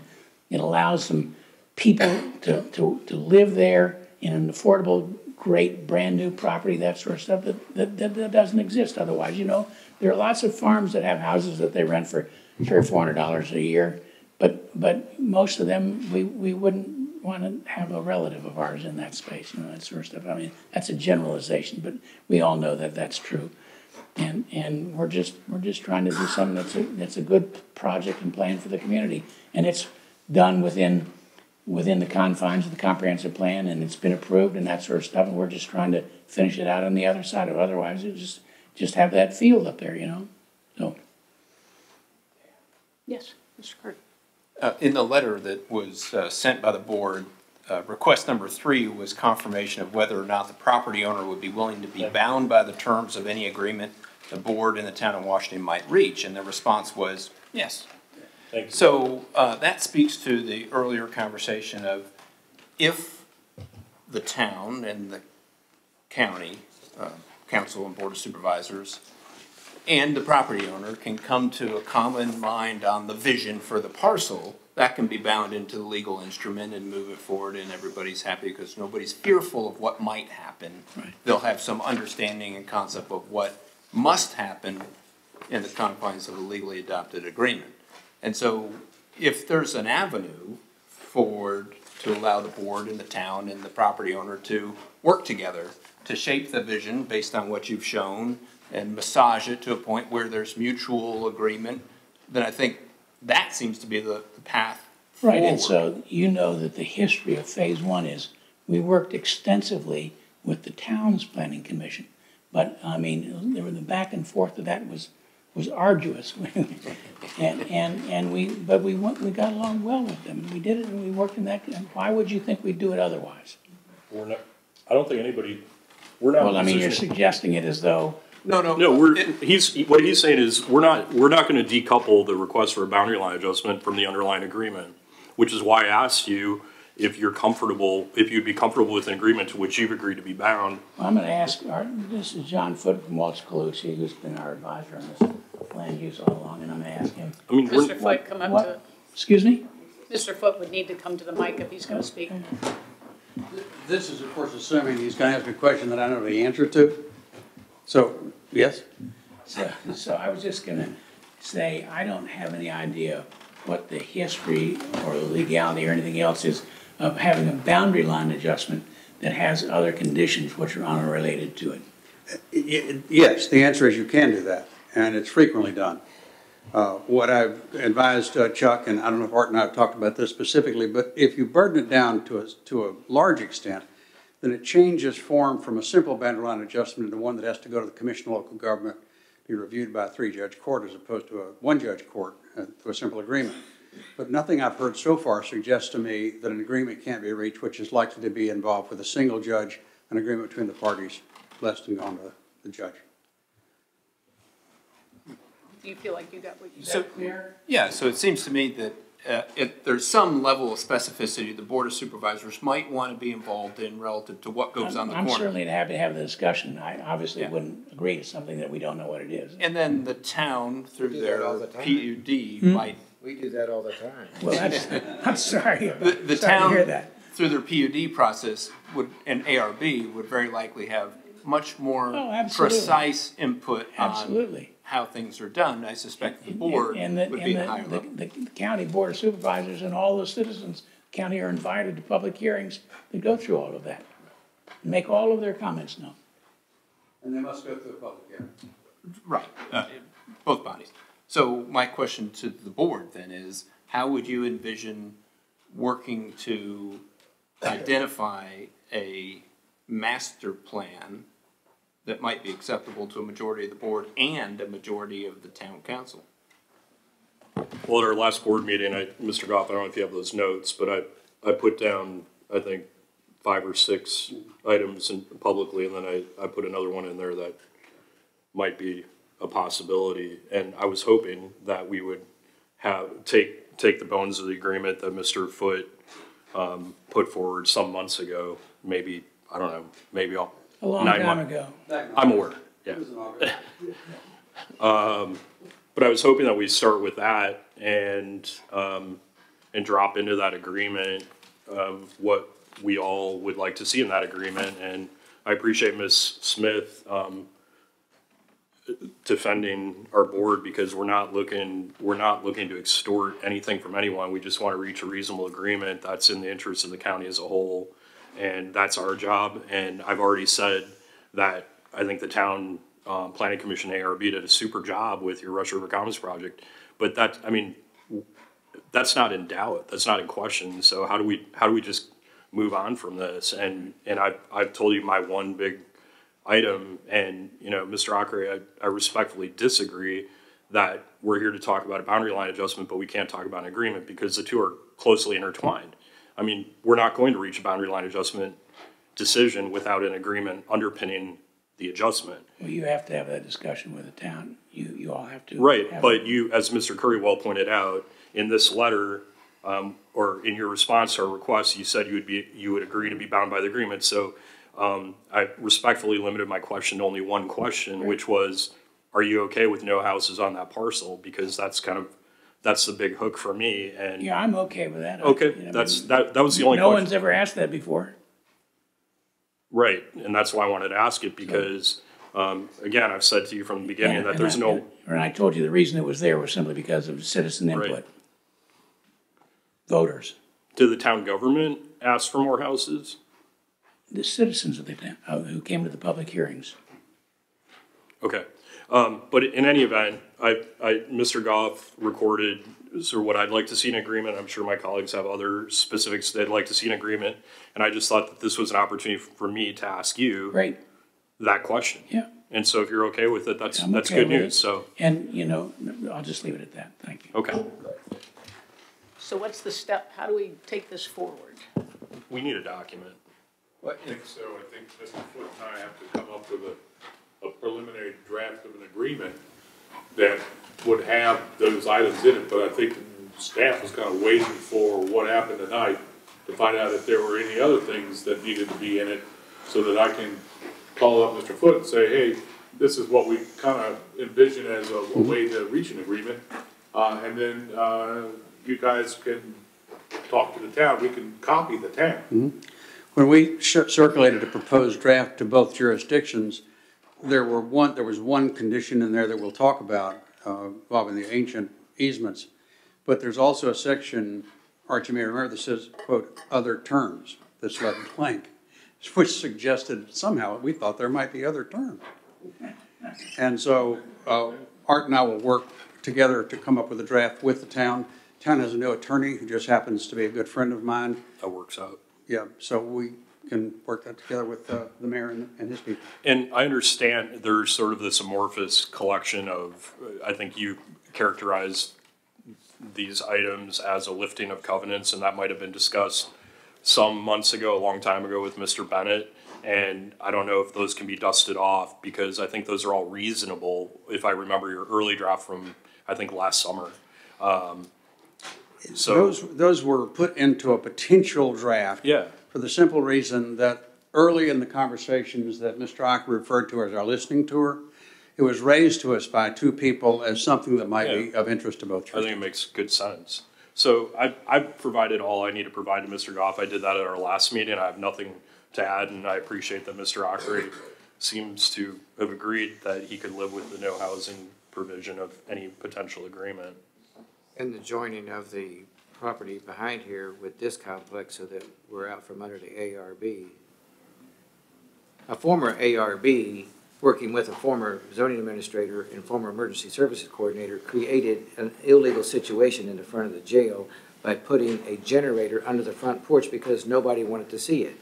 So what we had was a potential fire hazard. Mm-hmm. We had a confined space which was illegal. It was created because of the ARB interfering with the county's business. So we don't want any more of that stuff happening here on this complex. Not on my watch, sir. Yeah, and the one thing I can say is none of that happened on my watch either. Well, I know that, and I don't want it happening here again, because I may not be around for a while. I mean. Well, we take everything into consideration, and That is that's very new to me. important. That happened, and it could happen again, and I don't want it to happen again.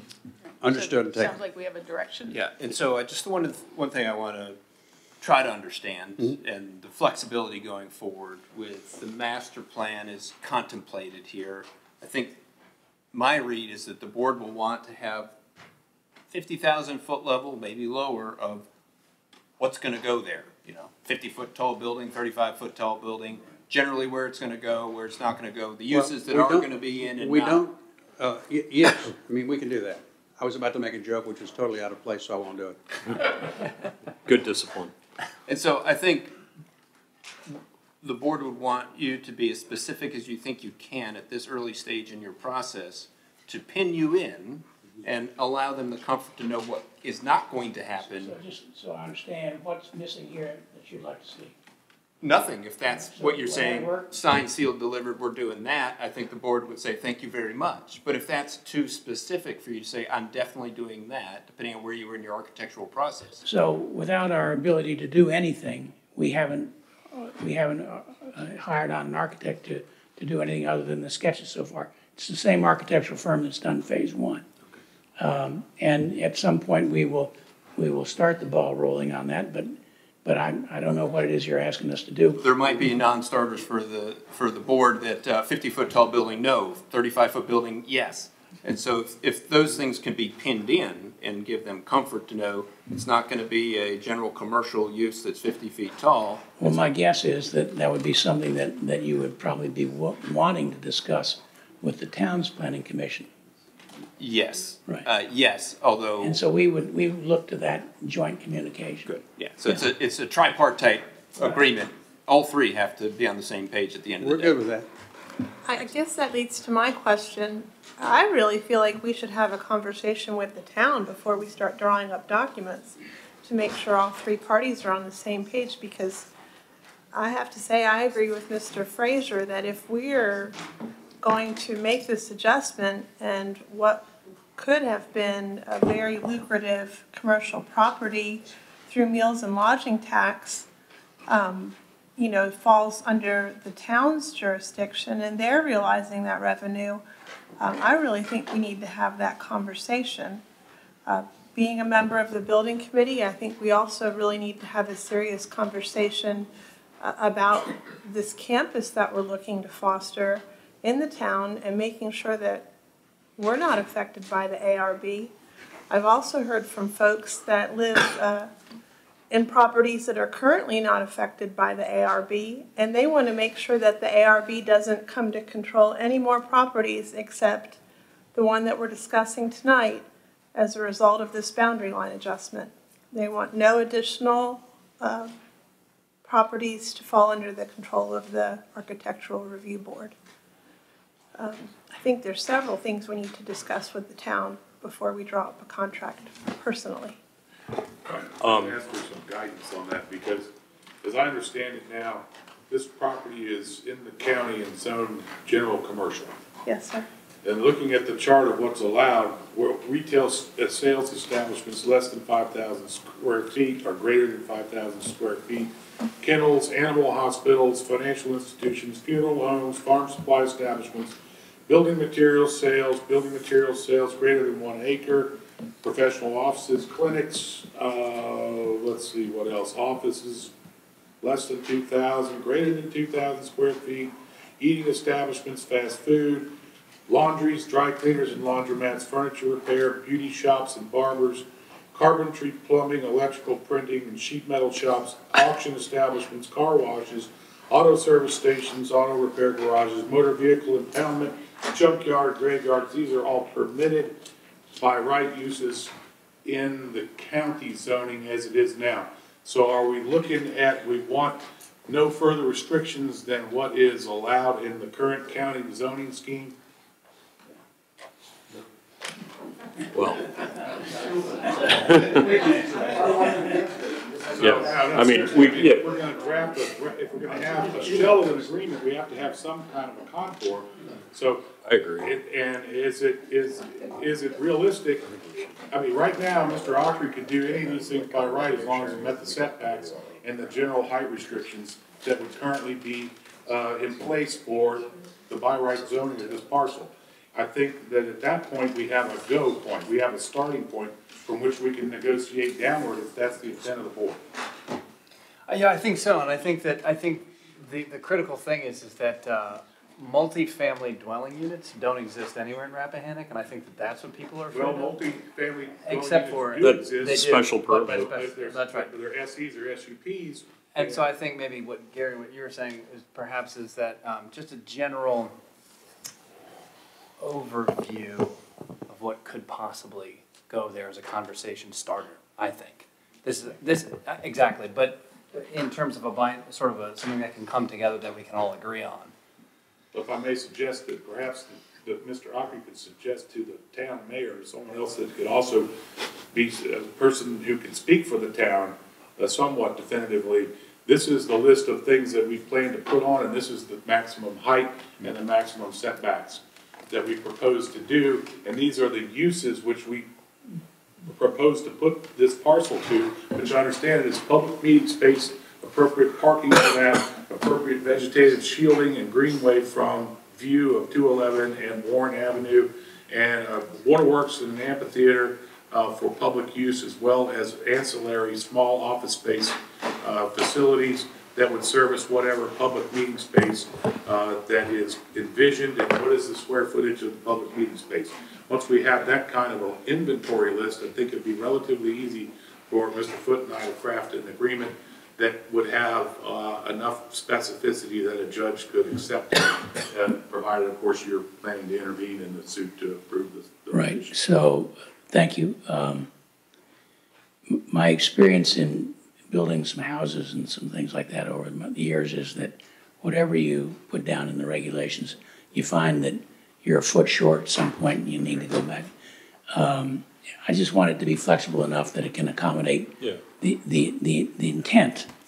This is because we're talking about what is our intent, and it's always been charitably minded intent. I think it's public information that I gifted this project, Black Kettle, which owns the project, to an operating foundation called Sherwood Fund in December. So this is owned by a 501c3, and it will be the owner going forward and that sort of stuff. There's no profit motive in this from my point of view. I'm trying to make it, see if I can get it to be break even. I think the former county executive was quoted in the paper saying, "Oh, Autry will never make a dime on that project." But, I'm working at trying to be able to make sure that we get the food pantry in there as quickly as we can.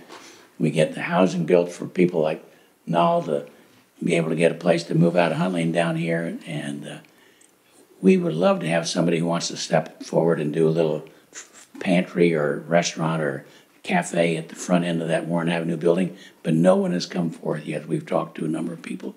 So we're working at it. We're trying to make it work. That's our concept. It's a concept. We all know what concept means. We're happy to affirm ourselves to that concept. And if going forward we find that we need to make this adjustment or that adjustment, we need to have the ability to do so with the collective group. Thank you. Thank you. Thank you. Thank you.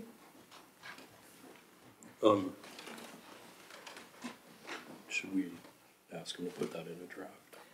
I mean, I think that there's a lot of concerns about the campus, and I don't know how you all want to capture them. There's certainly a lot of details to capture them between the relationship with the town and the county. I think there's some. I'll just point out that there is on that plan, you can see a walking path around the entire of the project, mostly on what we call phase 2, that part that's in the county now.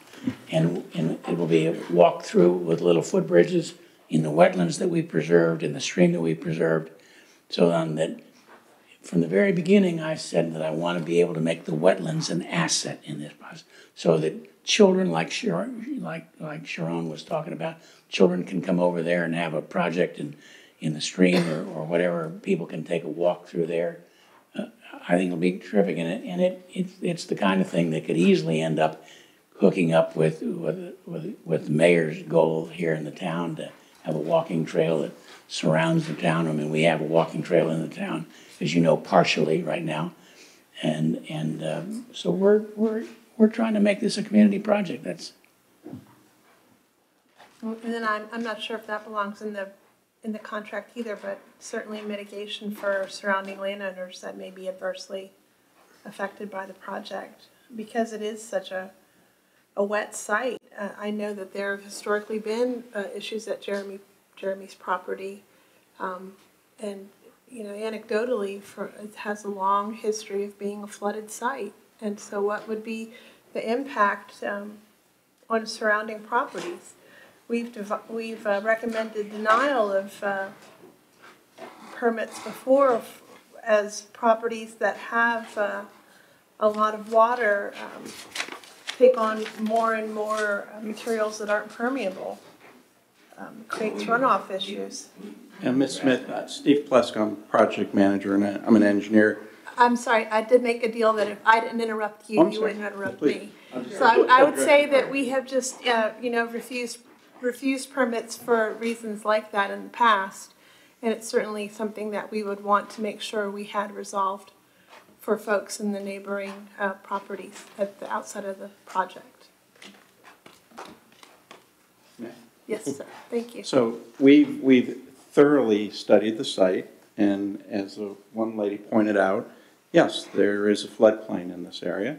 It's not a FEMA-regulated floodplain because the drainage area is too small, but there is a substantial amount of water coming through the site. There's a culvert coming. The water tends to go from north to south through the site. There's a small culvert under Warren Avenue that's slightly undersized. And then there's a larger culvert that goes under 211, also undersized, existingly undersized. But we've already done a hydraulic model for the whole floodplain and for how it impacts the site, and we've used that to design phase one. We've set the grading and the finished floor elevations for all the buildings in phase one to be above the 100-year floodplain that we've computed. Mr. Ockery from day one has told me, make this site as environmentally friendly as possible, and we are executing that. We've respected all the wetlands. We have already applied for and secured our permit from the Corps of Engineers for phase one. That's done. We expect to have the same level of quality and scrutiny in phase two. As far as stormwater management, we are regulated by the state. DEQ reviews and approves our stormwater management plans. I was literally on the phone with DEQ earlier this week going through our concept and design for our stormwater management facilities. All the water, all the impervious on our site goes through stormwater management facilities, best management practice facilities, and we're regulated on the amount of water we can discharge and the quality of the water.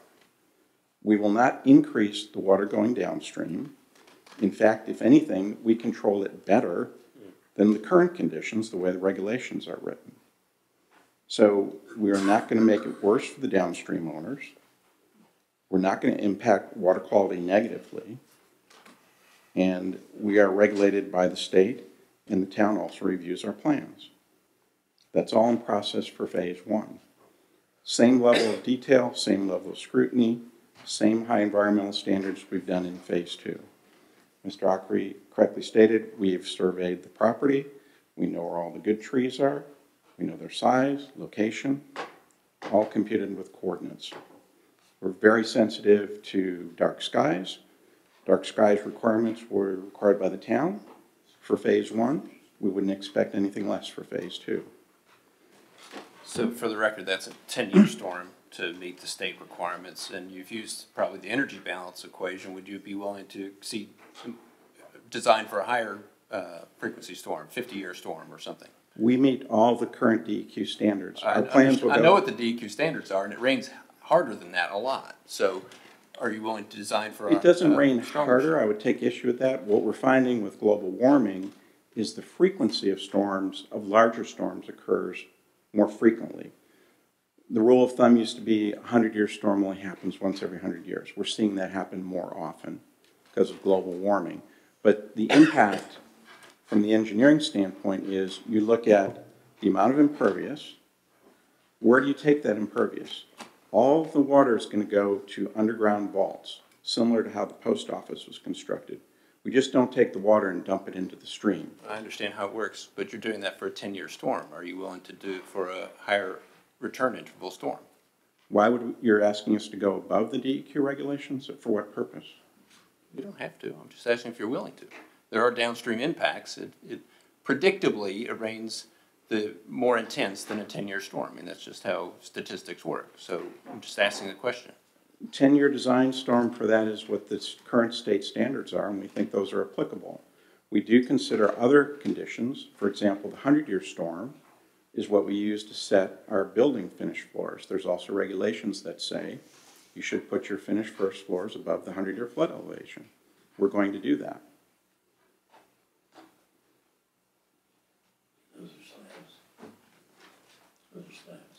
We are still designing our foundations for the buildings. They'll be filled. We're going to have to fill the site. The site is low. We're going to have some retaining walls, and we'll be filling the site to get to those finished floor elevations. You mentioned dark sky compliant. Yes, sir. You're actually working on it yourself? That was a requirement of the town approval for phase one. All our lights have to meet town dark sky requirements. So you are talking about putting up exterior lighting? If there's any exterior lighting, they'll have to be downlight No, with I don't mean cutoffs. if. I'm saying the lights that you will be putting up. You're saying if, as if they may not happen. There will be lighting on the project, certainly for safety. For residential, we can't have people walking home in the dark. So Right, there will be some exterior lights for safety and then the parking areas, but there'll be downlights with cutoffs. This that may not be the proper place to say this, but it's just a question, I guess. I'm just wondering why you would have to be dark sky compliant, but the inn in the town isn't. I can't answer that question. All I can So I'm answer saying is it may not planning be the commission proper place asked to us say to it, do but it. I just thought I'd and say we it did. because So how do we move forward? it sounded like a good place to say it. Again, from the outset, Mr. Ockery asked us to be environmentally sensitive. Dark sky compliance is part of that environmental sensitivity. And the town asked us to do that, so we did it. And there's a dividing line where we do that. Hmm? There's a dividing line somewhere in the town where we do that. We're trying to do the best we can for the environment. That's all I can say. Thanks. Thank you. Thank you.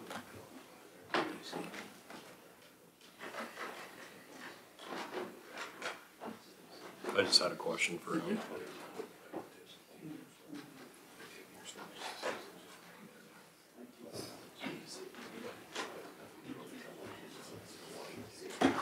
Will, you came here for broadband, I assume?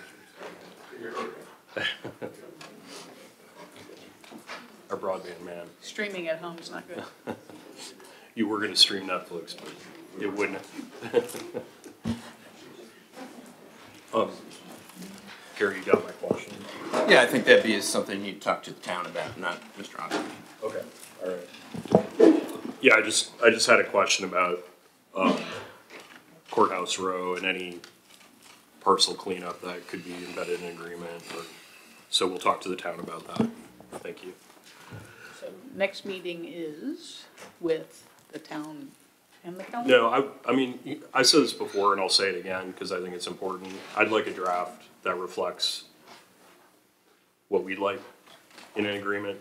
And I think we should get a draft and notice it by 3 days, have a work session, talk about it, make sure we're comfortable with it, give Mr. Goff, Mr. Foote a chance to chat, and we review a draft.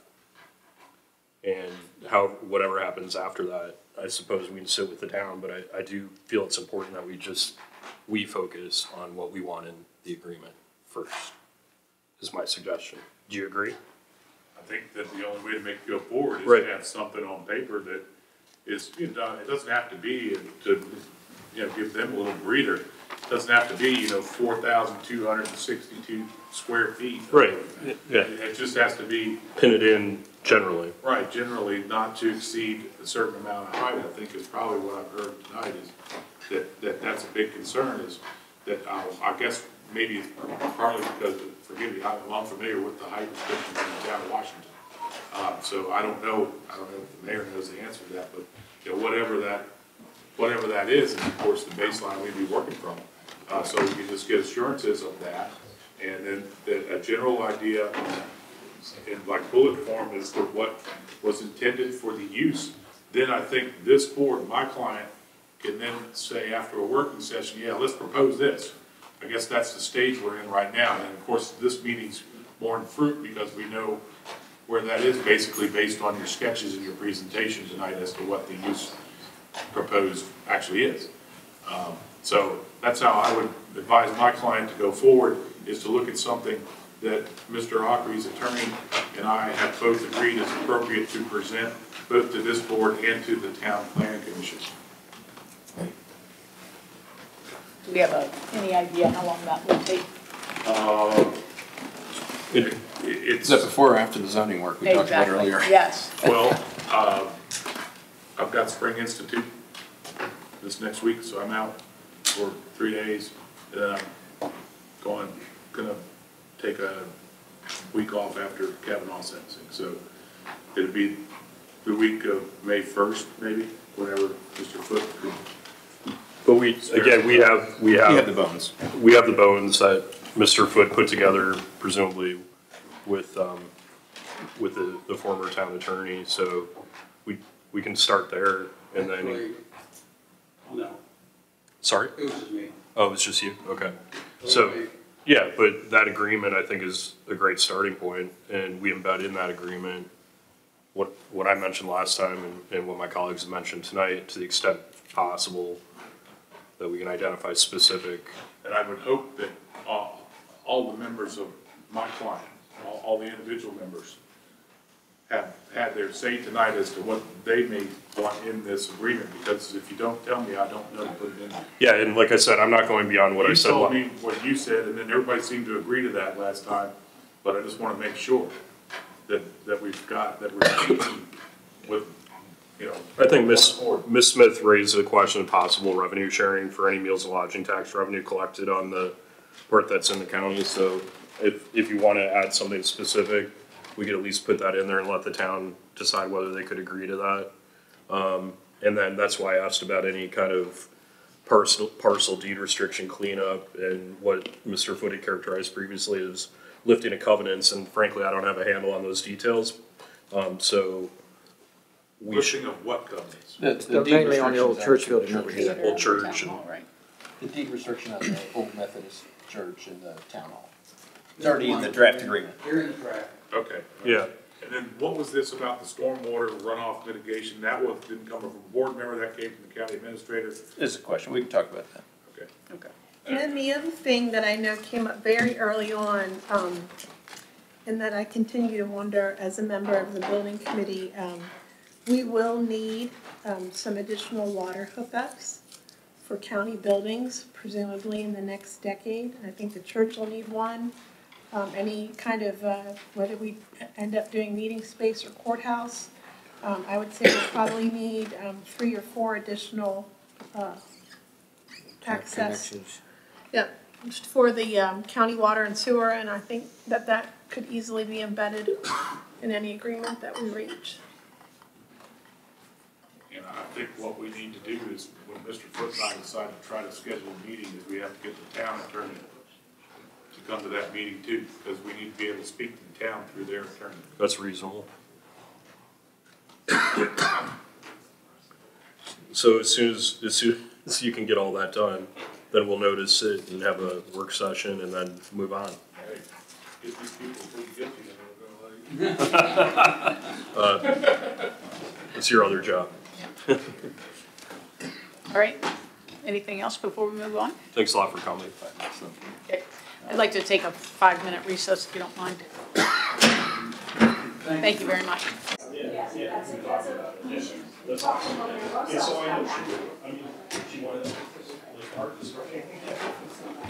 Thank you, everyone. Hold on. Please hold. Ready? Okay. Thank you, everyone. Next under old business, we have the Regional Batty Broadband Project. Is this a part of As you're aware, Ms. Pandek is online. I've included a lengthy narrative in your agenda packet.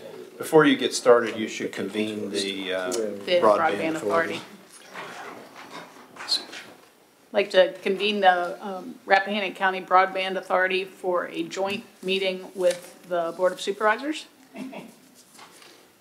Where are they? Oh, wait, never mind. Should we stand up and sit down? Excellent.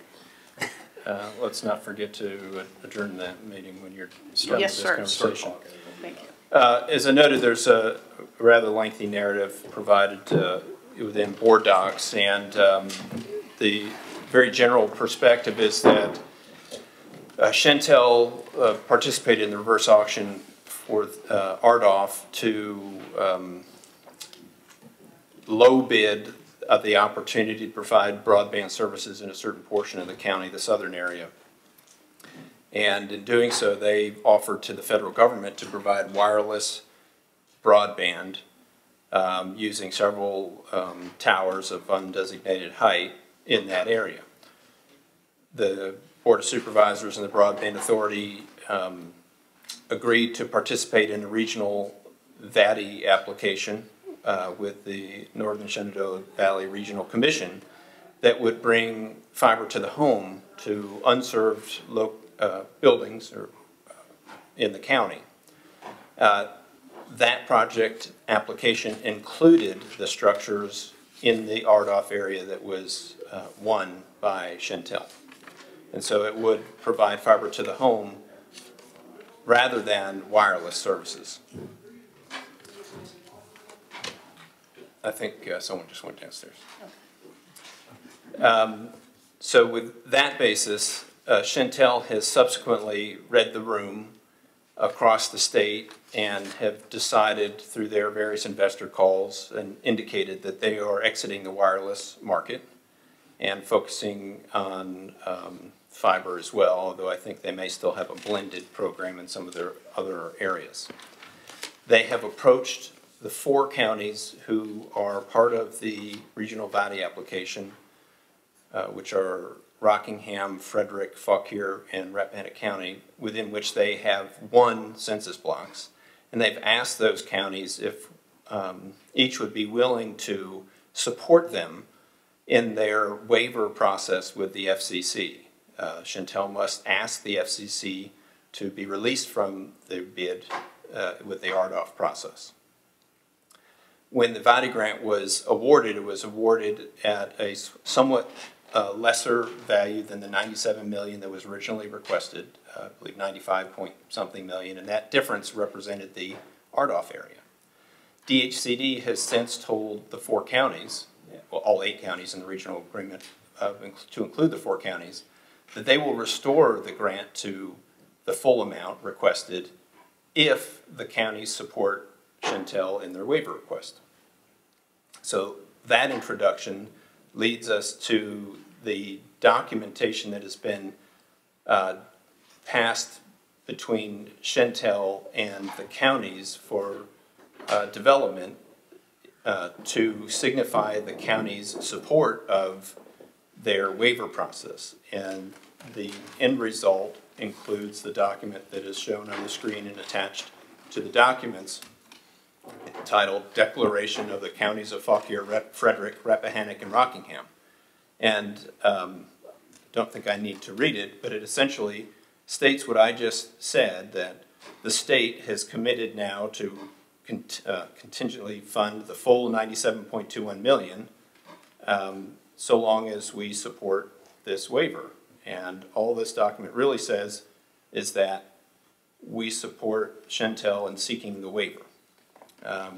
Ms. Pandek is online and she has reviewed this and may have a more technical review than what I've just stated. Thank you, Mr. Curry.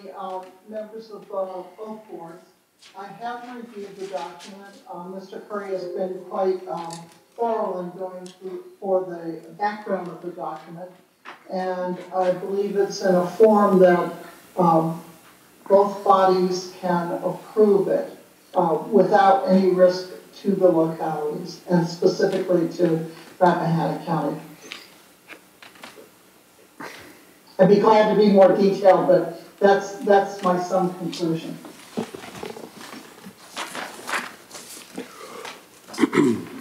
The only thing I'll add is that DHCD has not told the counties that Chantel must be successful in seeking their waiver for the funding to be returned.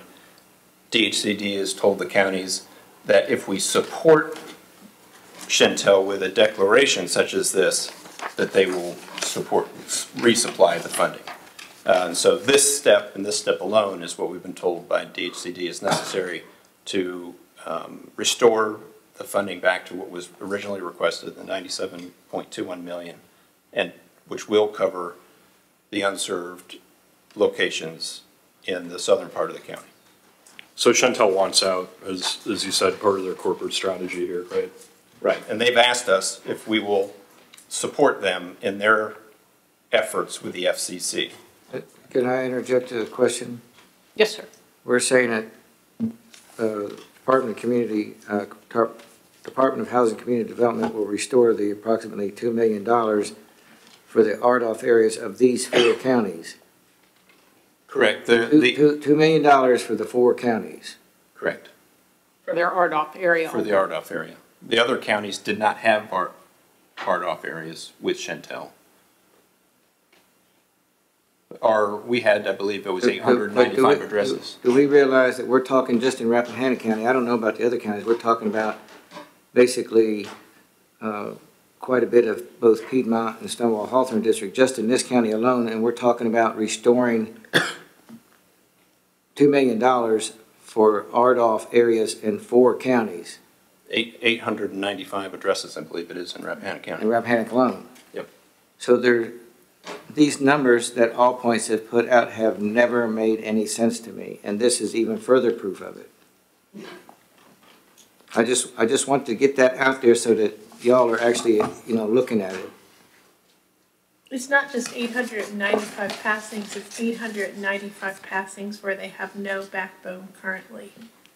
So they have to figure out a backbone and build out the system too. Yeah, that's even more. Because it's the 231 corridor where they have no REC lines. Right, I forgot that part, that's very important. So, I mean, I kind of scratched my head at this too. I did make a call to Tracy Gardner, who's the individual that's been entrusted to oversee a lot of the broadband programs in Madison County. And she's the director of economic development, and she wears a couple of hats. I think you've spoken to her too, Mr. Curry. I spoke with Mr. Weekly. Okay, and it sounds like they don't have direction from their planning district on this at this time. I suggested to Mr. Weekly that he might want to open dialogue with Chantel and DHCD so that they could avail themselves of the same opportunities you have the opportunity to provide fiber to the home to these addressed points instead of wireless coming from several towers. Hopefully they do that for the benefit of their citizens.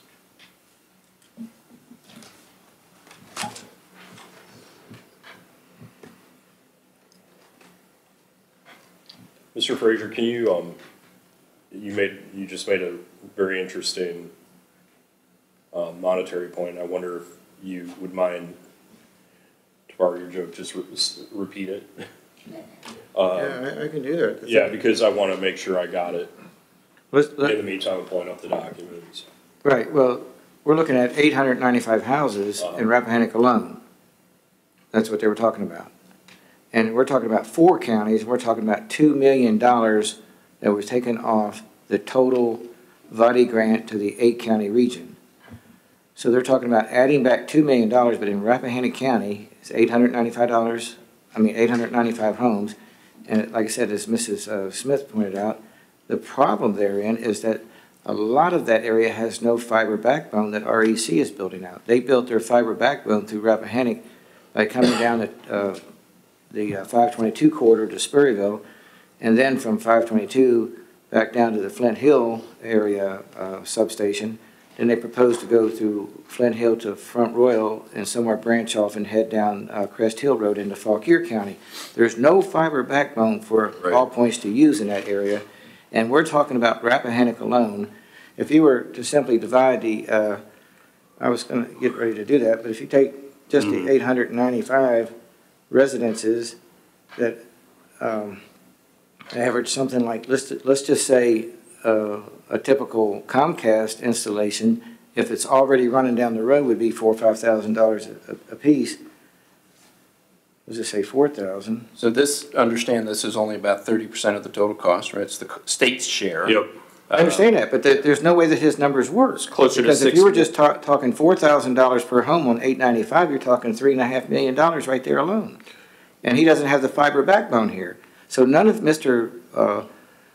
Carr's numbers have ever made any sense to me, because I have a little bit, limited, maybe. I haven't put up fiber cable, but I do know a little bit about running bucket trucks and digger trucks, and nothing he's put forward makes any sense. And I don't want to belabor the point, but I mean, we had his engineer on the phone, or maybe here in person, but he didn't even know what a rock clause was when we were talking about underground services. So what is, thank you, separate from the fact that Chantel wants out, then the separate question, Mr. Curry, maybe you can remind us what, under a pending agreement with All Points Broadband, what would they be required to do in that area? Provide fiber to the home. Okay. And that's a bottom line requirement, correct? Those agreements are in process. Right. But as originally applied for, would it provide fiber to the home for all unserved addresses? That basically in Rappahannock County is everybody except people who have or are able to get Comcast without a special construction charge. See, we still don't have any maps, and we don't know exactly what that means, but yet in this draft body agreement between the Department of Housing and Community Development and the regional authority, if you look at the first page under project, paragraph 3, the grantee will commence and carry out in partnership with VADI co-applicant, herein referred to as the company, hereinafter referred to as company, a broadband construction project designed to provide access to broadband services to, and then it says insert number of serviceable units in the list project locations. Unless that date gets moved back to May 5th, either they have this number and they've never provided it to this board, or those numbers don't exist, and I don't know how in the world we'd ever enforce what they're going to install. Well, we know that when All Points presented to you, they did include the number of addressable structures in that presentation. So yes, and those numbers do exist. And why haven't they given it to us? Well, they did in the presentation. It was 2,200 or something like that. But he just gives us a number, just a number, overall number. You can't, first off, you can't make those people make connections to the service, but we don't know exactly what roads they're going down. You just show a big map with a bunch of dots on it, and it doesn't actually coincide with roads. I agree. All those things are very important to the agreement that you will ultimately approve. But I've been saying that since August. I don't disagree, and I think Ms. Pandek shares my interest to make sure the agreements that are presented to the board are in a form that can give you confidence that the project will happen. She's just put her hand up. So our specific task here is to dispense with this agreement to Chantel seeking a waiver. It's not an agreement, it's just a declaration. It's a declaration that says that we would support their seeking a waiver, correct? There's not much we can do about that if they want out. Yeah, right. There's really not a whole lot we can do at this point if Mr. Carr of All Points says that they're going to build it, but we don't know what that means. So, to my point earlier, we're always making decisions and we don't have all the information. Ms. Pandak has her hand up if you all are. Go ahead, Ms. Pandak. Madam Chair, yes, thank you. I think, and Mr. Curry has made this a little clear, let me make it more clear. The matter before you is this declaration. Right. Supervisor Frazier raises some important issues. As we discussed at the last meeting, I believe, that those issues will need to be addressed to the satisfaction of the authority before you proceed with agreeing with the commission. We don't have those final documents yet, or even, I would say, good drafts of those proposed documents. We have the template from Batty. We don't have the agreement between the commission and All Points. We don't have a good draft of the agreement that would be between the authority and the commission, or any other agreement that would be needed in order to, what I would say, have some privity of contract to ensure enforcement of whatever All Points proposes they're going to do. So I want to make sure that approving this declaration is not seen as giving away the store with respect to the other very important agreements that will be coming before you. Right, which is why, thanks Ms. Pandek, which is why I just wanted to at least set a marker down as to what All Points Broadband has already agreed to provide in that area. I'll go ahead and put forward a motion that we move, I'll put forward a motion, sorry, to authorize the chair of the Rappahannock County Board of Supervisors and the Broadband Authority to sign the provided declaration on behalf of the board and the authority board, once Ms. Pandek is fine with the final declaration. And if what we have here is final, that's good for me, but it seems like we got to get this out of the way and move on. A motion, do I have a second? I will second. A motion and a second. Discussion? I just would say that, you know, my mind would be much more at ease if we had heard from Chantel directly, and I think it's a shame that due to the good faith agreement or non-compete agreement or whatever you want to call it that we had to agree to do business with All Points, that we can't discuss this matter with them directly. This is a fully funded federal program that we're walking away from, that we were very happy to learn of when we learned that it had been awarded. And it's really unfortunate, I think, that we haven't been able to possibly work with Chantel. And I think it's very awkward to walk away from a possibility when you haven't even been able to discuss it directly with that party. But they're not interested in serving that area any longer. Well, that's what you keep saying, but last I heard from them, that's what they told me. I mean, that was before we signed the non-compete clause. But, you know, that's a lot of money to walk away from a federal program, $700,000 or $800,000, 900 homes, from a company that's been in business for 120 years and has a really wonderful record of supporting the communities that it serves. And there have been other boards of supervisors that have gone out of their way to work with Chantel because of their really great track record. I know that's not the feeling of the majority of my peers, and I'm just one of 5. But I think it's a real shame that we can't at least engage in conversation with other parties, even if it's just to say, thank you for trying to work with us. And I guess this is just the way we've been taken forward. Yes, Ms. Pandek? Madam Chair, my only point I was going to make with respect to Mr. Whitson's comment about whatever is the final declaration, I have reviewed both the, I'll call it original plus the amended versions, and both of those, I believe, are satisfactory for signature if approved by the authority. Which one should we be putting forward? The one that is, I believe it's labeled with Chantel comments? Yes. Okay. Yes, yeah. That's the one that's in front of you, but I did want to make that clear. To my mind, the changes that were made are not substantive. They are more sort of background information. I don't believe there'll be another version, but I understand the parameters that the board will give, and short of some just very small editorial typographical, I would recommend approval. Thank you. Thank you.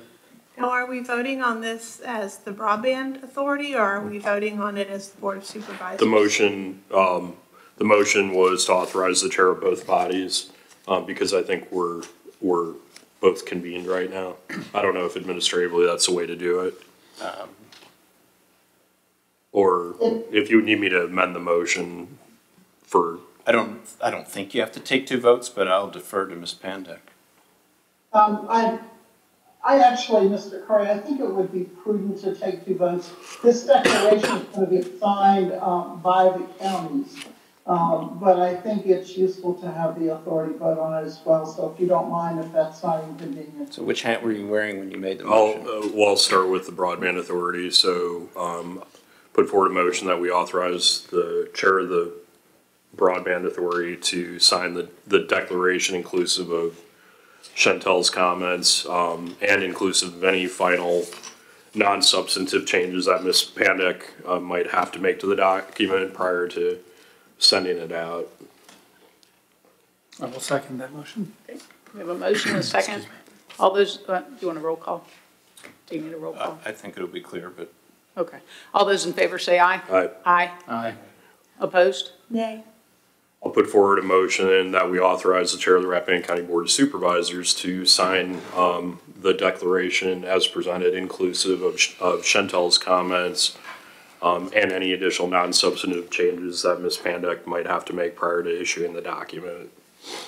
I'll second.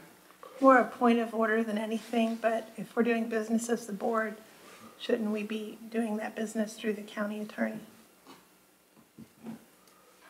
Well, that is a fair point. So approved as to form by the county attorney? Correct. That would be my request. Sounds like a friendly amendment, Mr. Whitson. I'm okay with that, and I'll just amend it to reflect need for Mr. Goff to finalize the document if there are any final non-substantive changes required prior to issuing the declaration for our county. A second the amended. Okay. We have a motion and a second. Any further discussion? All those in favor say aye. Aye. Aye. Those opposed? Nay. So just to be clear, both votes were 4-1 Smith. For those who aren't in the room. Thank you very much. I need a motion to adjourn the broadband authority. I'll put forward a motion that we adjourn the broadband authority meeting. Second. A motion and a second. Any discussion? All those in favor say aye. Aye. Aye. Any opposed?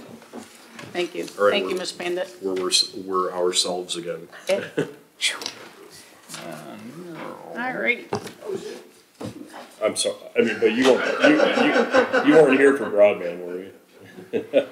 All right, we're moving now into new business, which is local fireworks regulation. Madam Chair, I believe in discussions with Mr. Curry, I'd asked for us to be a point of discussion, but I would have thought that the man that issued the permit and didn't notify the sheriff's department would have been here tonight. Well, I'm going to make a correction there. The sheriff's department was notified, as was the fire company in that area. Well, I was dispatch. misinformed. The dispatch lieutenant was informed as well, all in the initial distribution. I was misinformed then, sorry. No, doesn't mean that a dispatcher.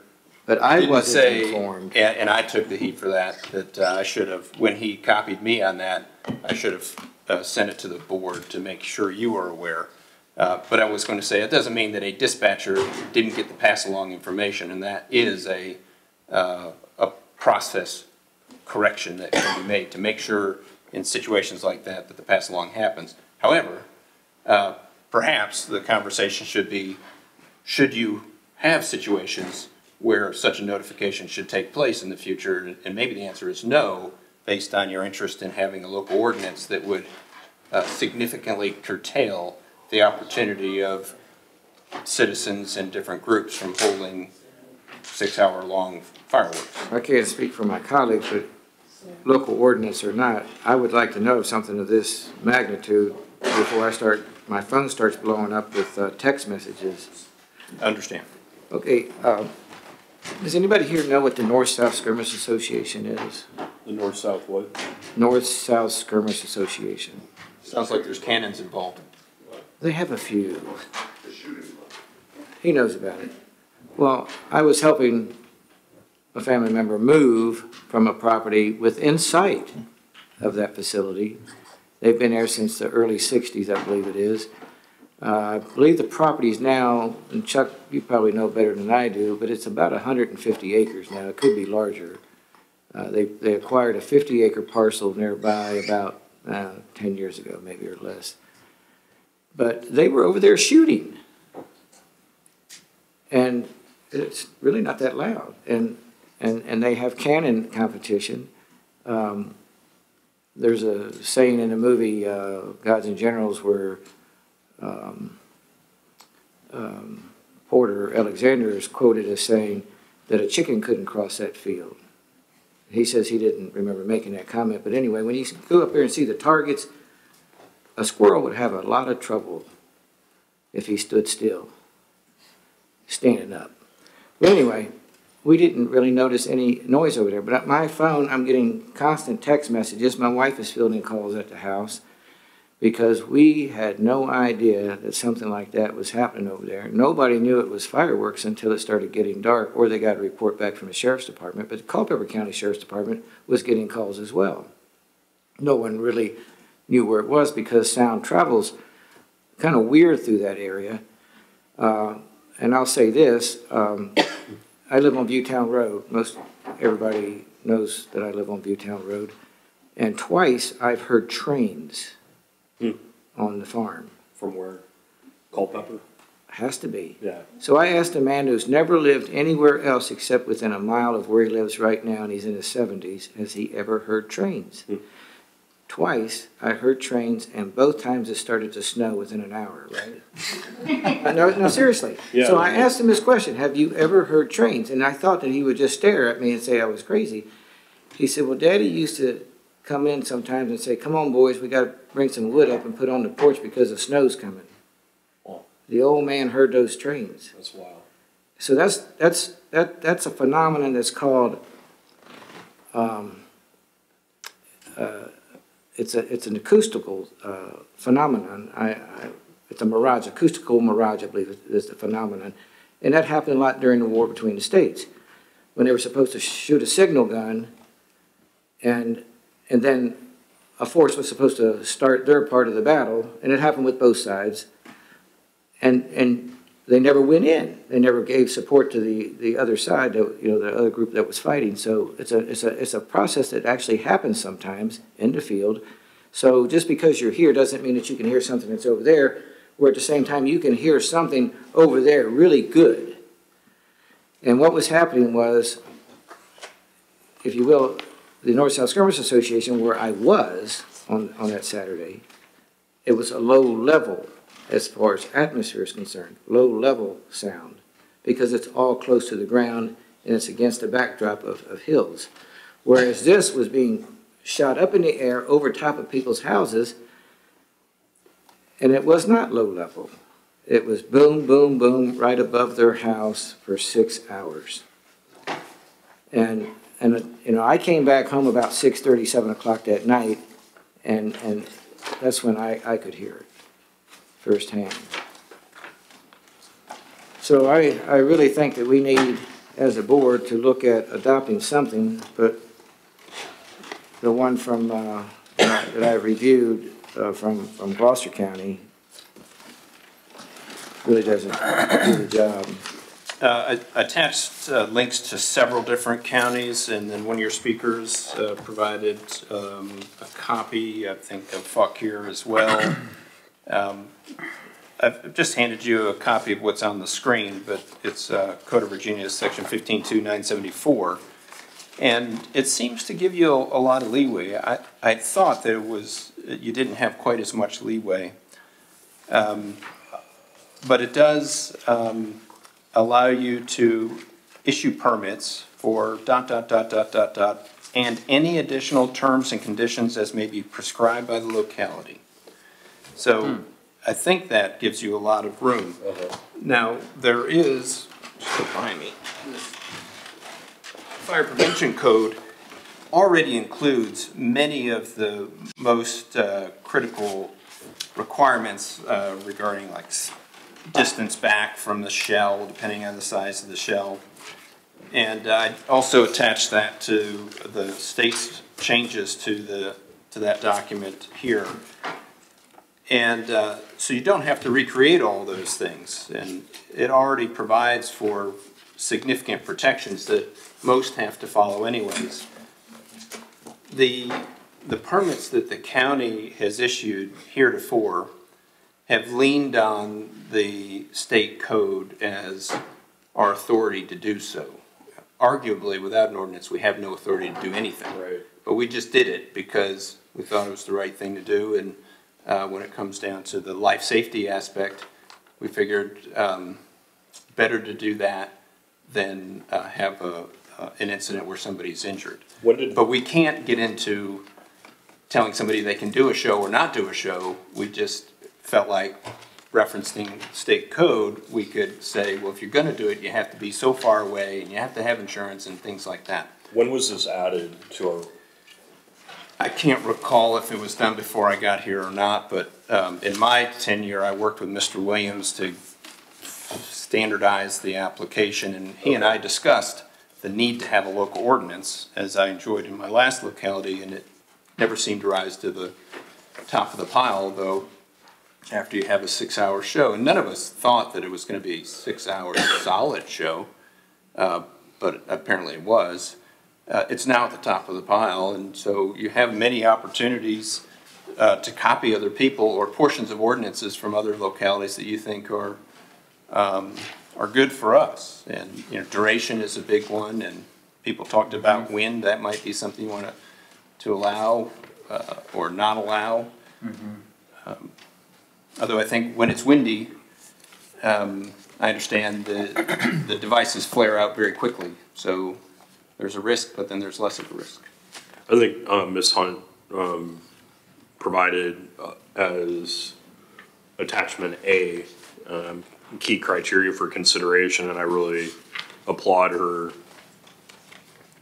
effort in doing research this past week. And she expressed to me that she's not a person who stands up in public very often, and really not at all, just to make the point that this was really bad. And so I hear that loud and clear. And I mean, she's done a lot of work here, and I think it provides us with, frankly, a fairly specific roadmap that I think we could work from, or staff could work from, to put together an ordinance. And as I was driving over to meet with Ms. Hunt the other day, and I explained to her, you know,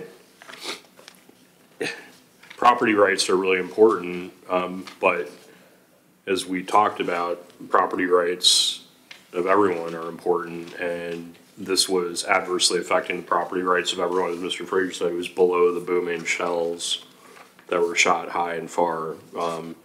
So I'm always concerned about over-regulating, but you know, this is, as Mr. Curry just said, now this is at the top of the pile, and until something like this happens, we can't really imagine what we might need to regulate. So I think she's given a reasonable roadmap, and she was one of the affected parties, and she's not saying shut it down completely, but just put reasonable conditions. The thing that really bothered me about sort of the post-mortem by the organization that had this event is that they're talking about what a nice site this was.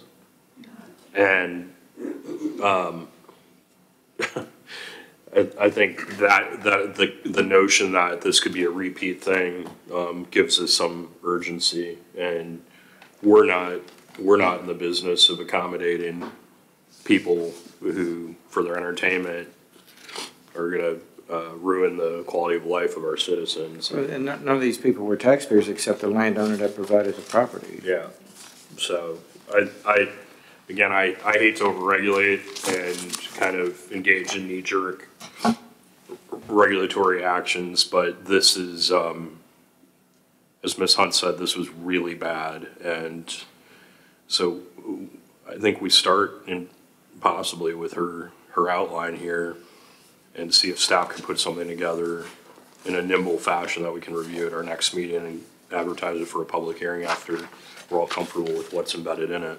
Yeah, I'm happy to work on that with Art, and I think this is a simple lift, given all the different options. And of the examples I provided, Amelia is one bookend, which basically they have section 65.2, and it says notwithstanding the provisions of 65.1, which says sale or discharge of, I think, permissible fireworks.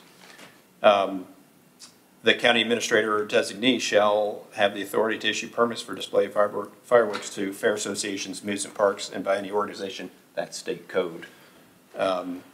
Under the terms or conditions set forth in the statewide prevention code, any other additional terms and conditions which are linking back to the state code. So this is the minimum.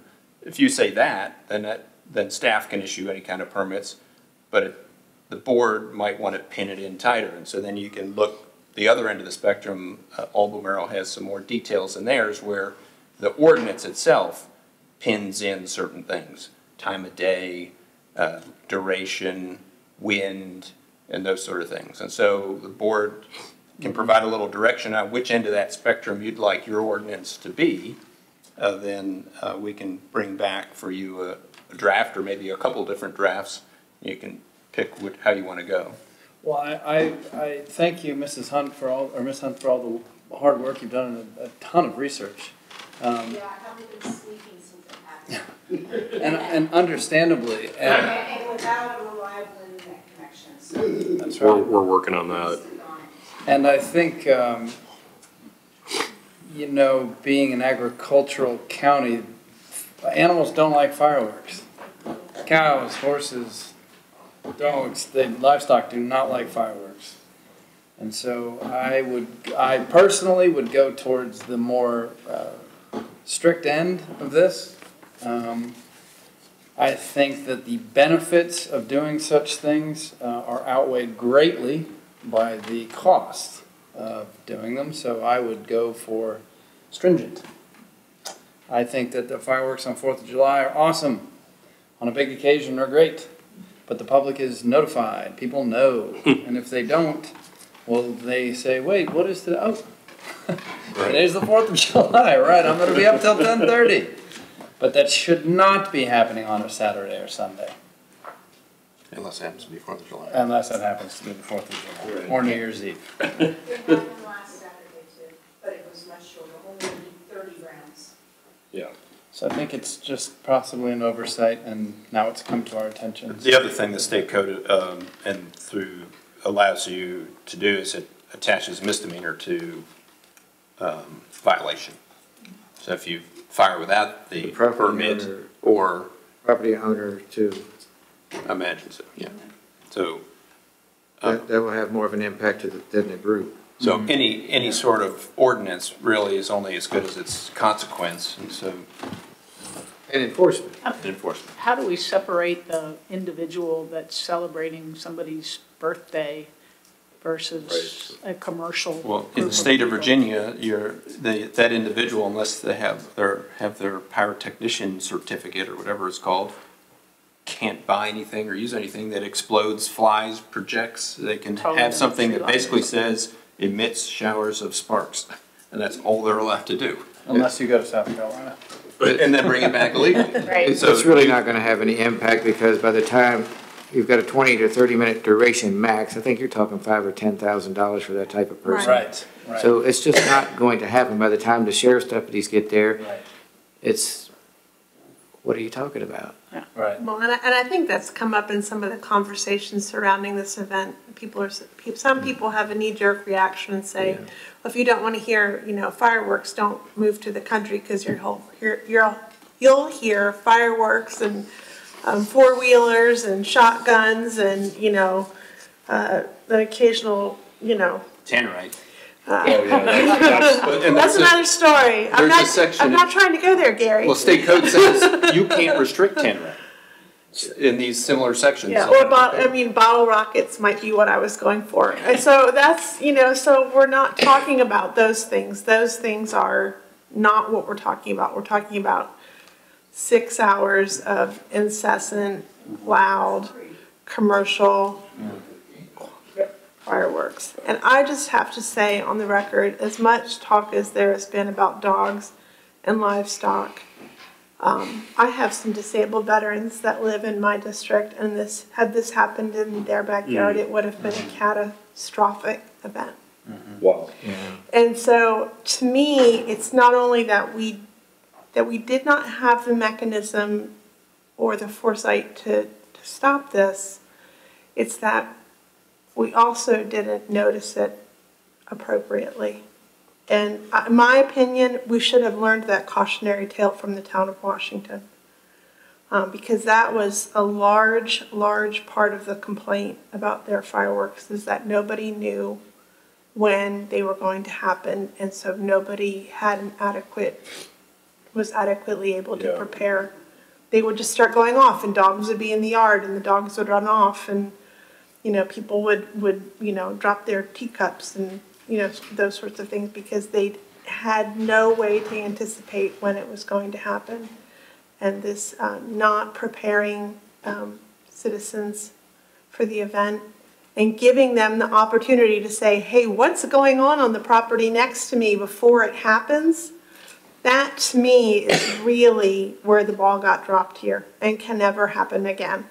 So maybe with one thing Ms. Hunt put in here is applications would have to be submitted to the county government, not a matter of days prior to an event, but say a month or whatever the number is, and then presumably we could require the applicant to pay for public notice of the event. I don't know, if you got a newspaper of record, something. I mean, I'm just trying to. Well, a letter, but a $600 fee. I think that's what Caroline had listed. That may compensate for the mailing and having a deputy there, because they probably would use a deputy working on overtime.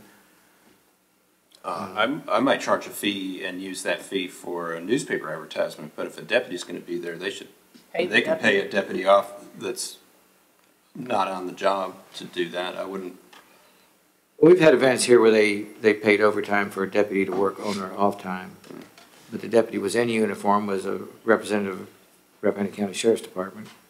Well, and I think we've got to be careful, whatever we structure, that we don't penalize our own fire and rescue organizations that set off fireworks. Right, exactly. Right. So it's got to be done so that it allows an exception for those organizations. Yeah, it's a vantage point. But I mean, if you will, if we make them pay a $600 fee, then they get operating expenses back anyway, so we wind up paying the fee back. So it sounds like we all agree we need better regulation of this, and I think we all agree there's some urgency. Yes. And I'm like you. I hate to have the knee-jerk reaction to do something, but this is one of those times, because it could easily happen again. Mm-hmm.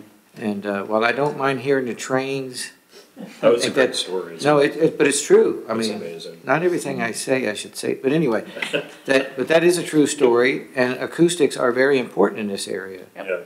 No, and it's interesting because the voting district I represent goes to includes the west center side of that road. Right, and if you drive down that road, and then you drive down Viewtown Road, you realize, and I probably should look at a map to confirm this, but I think they kind of do this. Almost converge. Yeah, right, and that's why when I saw the email, I was puzzled about the location, and then people over on Viewtown Road are adversely affected. I thought, oh my gosh. I mean, well, I just wonder if this hasn't happened sometime in the past, because I think most of us knew Tom Woolman. He moved out of the county back in December, and he had cannons. He had reproduction cannons from the war between the states, and those cannons are still here in Amosville. But, yeah, they are. But where anyway, are they? Anyway, he would get complaints that he was firing his cannon, but they were in the building, and he wasn't even home some days. So something was going on back in those days, but not to this extreme. So I don't know. Maybe it's already happened before, and we just didn't know it. Things like duration, those are easy to fill in the blank. And are we able to have a carve out for our folks? For instance, if the fire companies want to do a fireworks display, are they able to do it for 45 minutes to an hour? Unless if we want the permits to only be a half an hour. Well, I have to talk to Mr. Goff. I think you run into equal protection issues if you go too far down that line. I think you could. I have read in some of these examples that nonprofits might have their fee waived, but I mean, who's to say that Cracker Jacks aren't a nonprofit? It's a club. It's like your motorcycle analogy from Gloucester, right? Yeah. So that doesn't work. Now, what I told you, Gloucester does is they say you have to have a peace officer and fire there. Yep. So that kind of makes it hard, but it makes it pretty easy if you happen to be the fire company. Yeah, but there would be a difference between a public service agency and a not-for-profit agency. I mean, yeah, you can make some distinction probably. I mean, we don't want to be spoilers of 4th of July inadvertently by. No, well, I'll talk to Richie Burke and make sure Yep. that they fit within. Right. Whatever they would want to do at the maximum should, yeah. Good. Do we want to make a And you, I motion? think you could probably, not more than X times during a year, month on the same parcel or something like that. Yeah, That's equally applied to everybody. and that cuts Firecracker Jack or whatever it's called it off at the pass. Yeah. Would notification of neighbors be allowed? Would you be able to put consent of neighbors? No, I think that. Is that not? No, they're getting a permit. I don't know.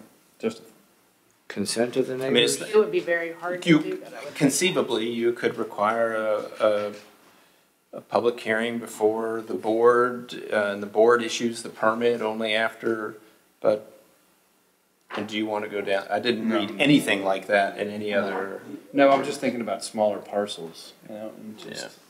Well, they have to meet $10,000 worth of fire. But they have to meet the state fire totally. prevention code setback based on the You could shell. probably have an acreage minimum, but this would probably meet it. I don't know how much, there was, he got part of the Turner Settle property. I don't know how large it is, the portion that he has.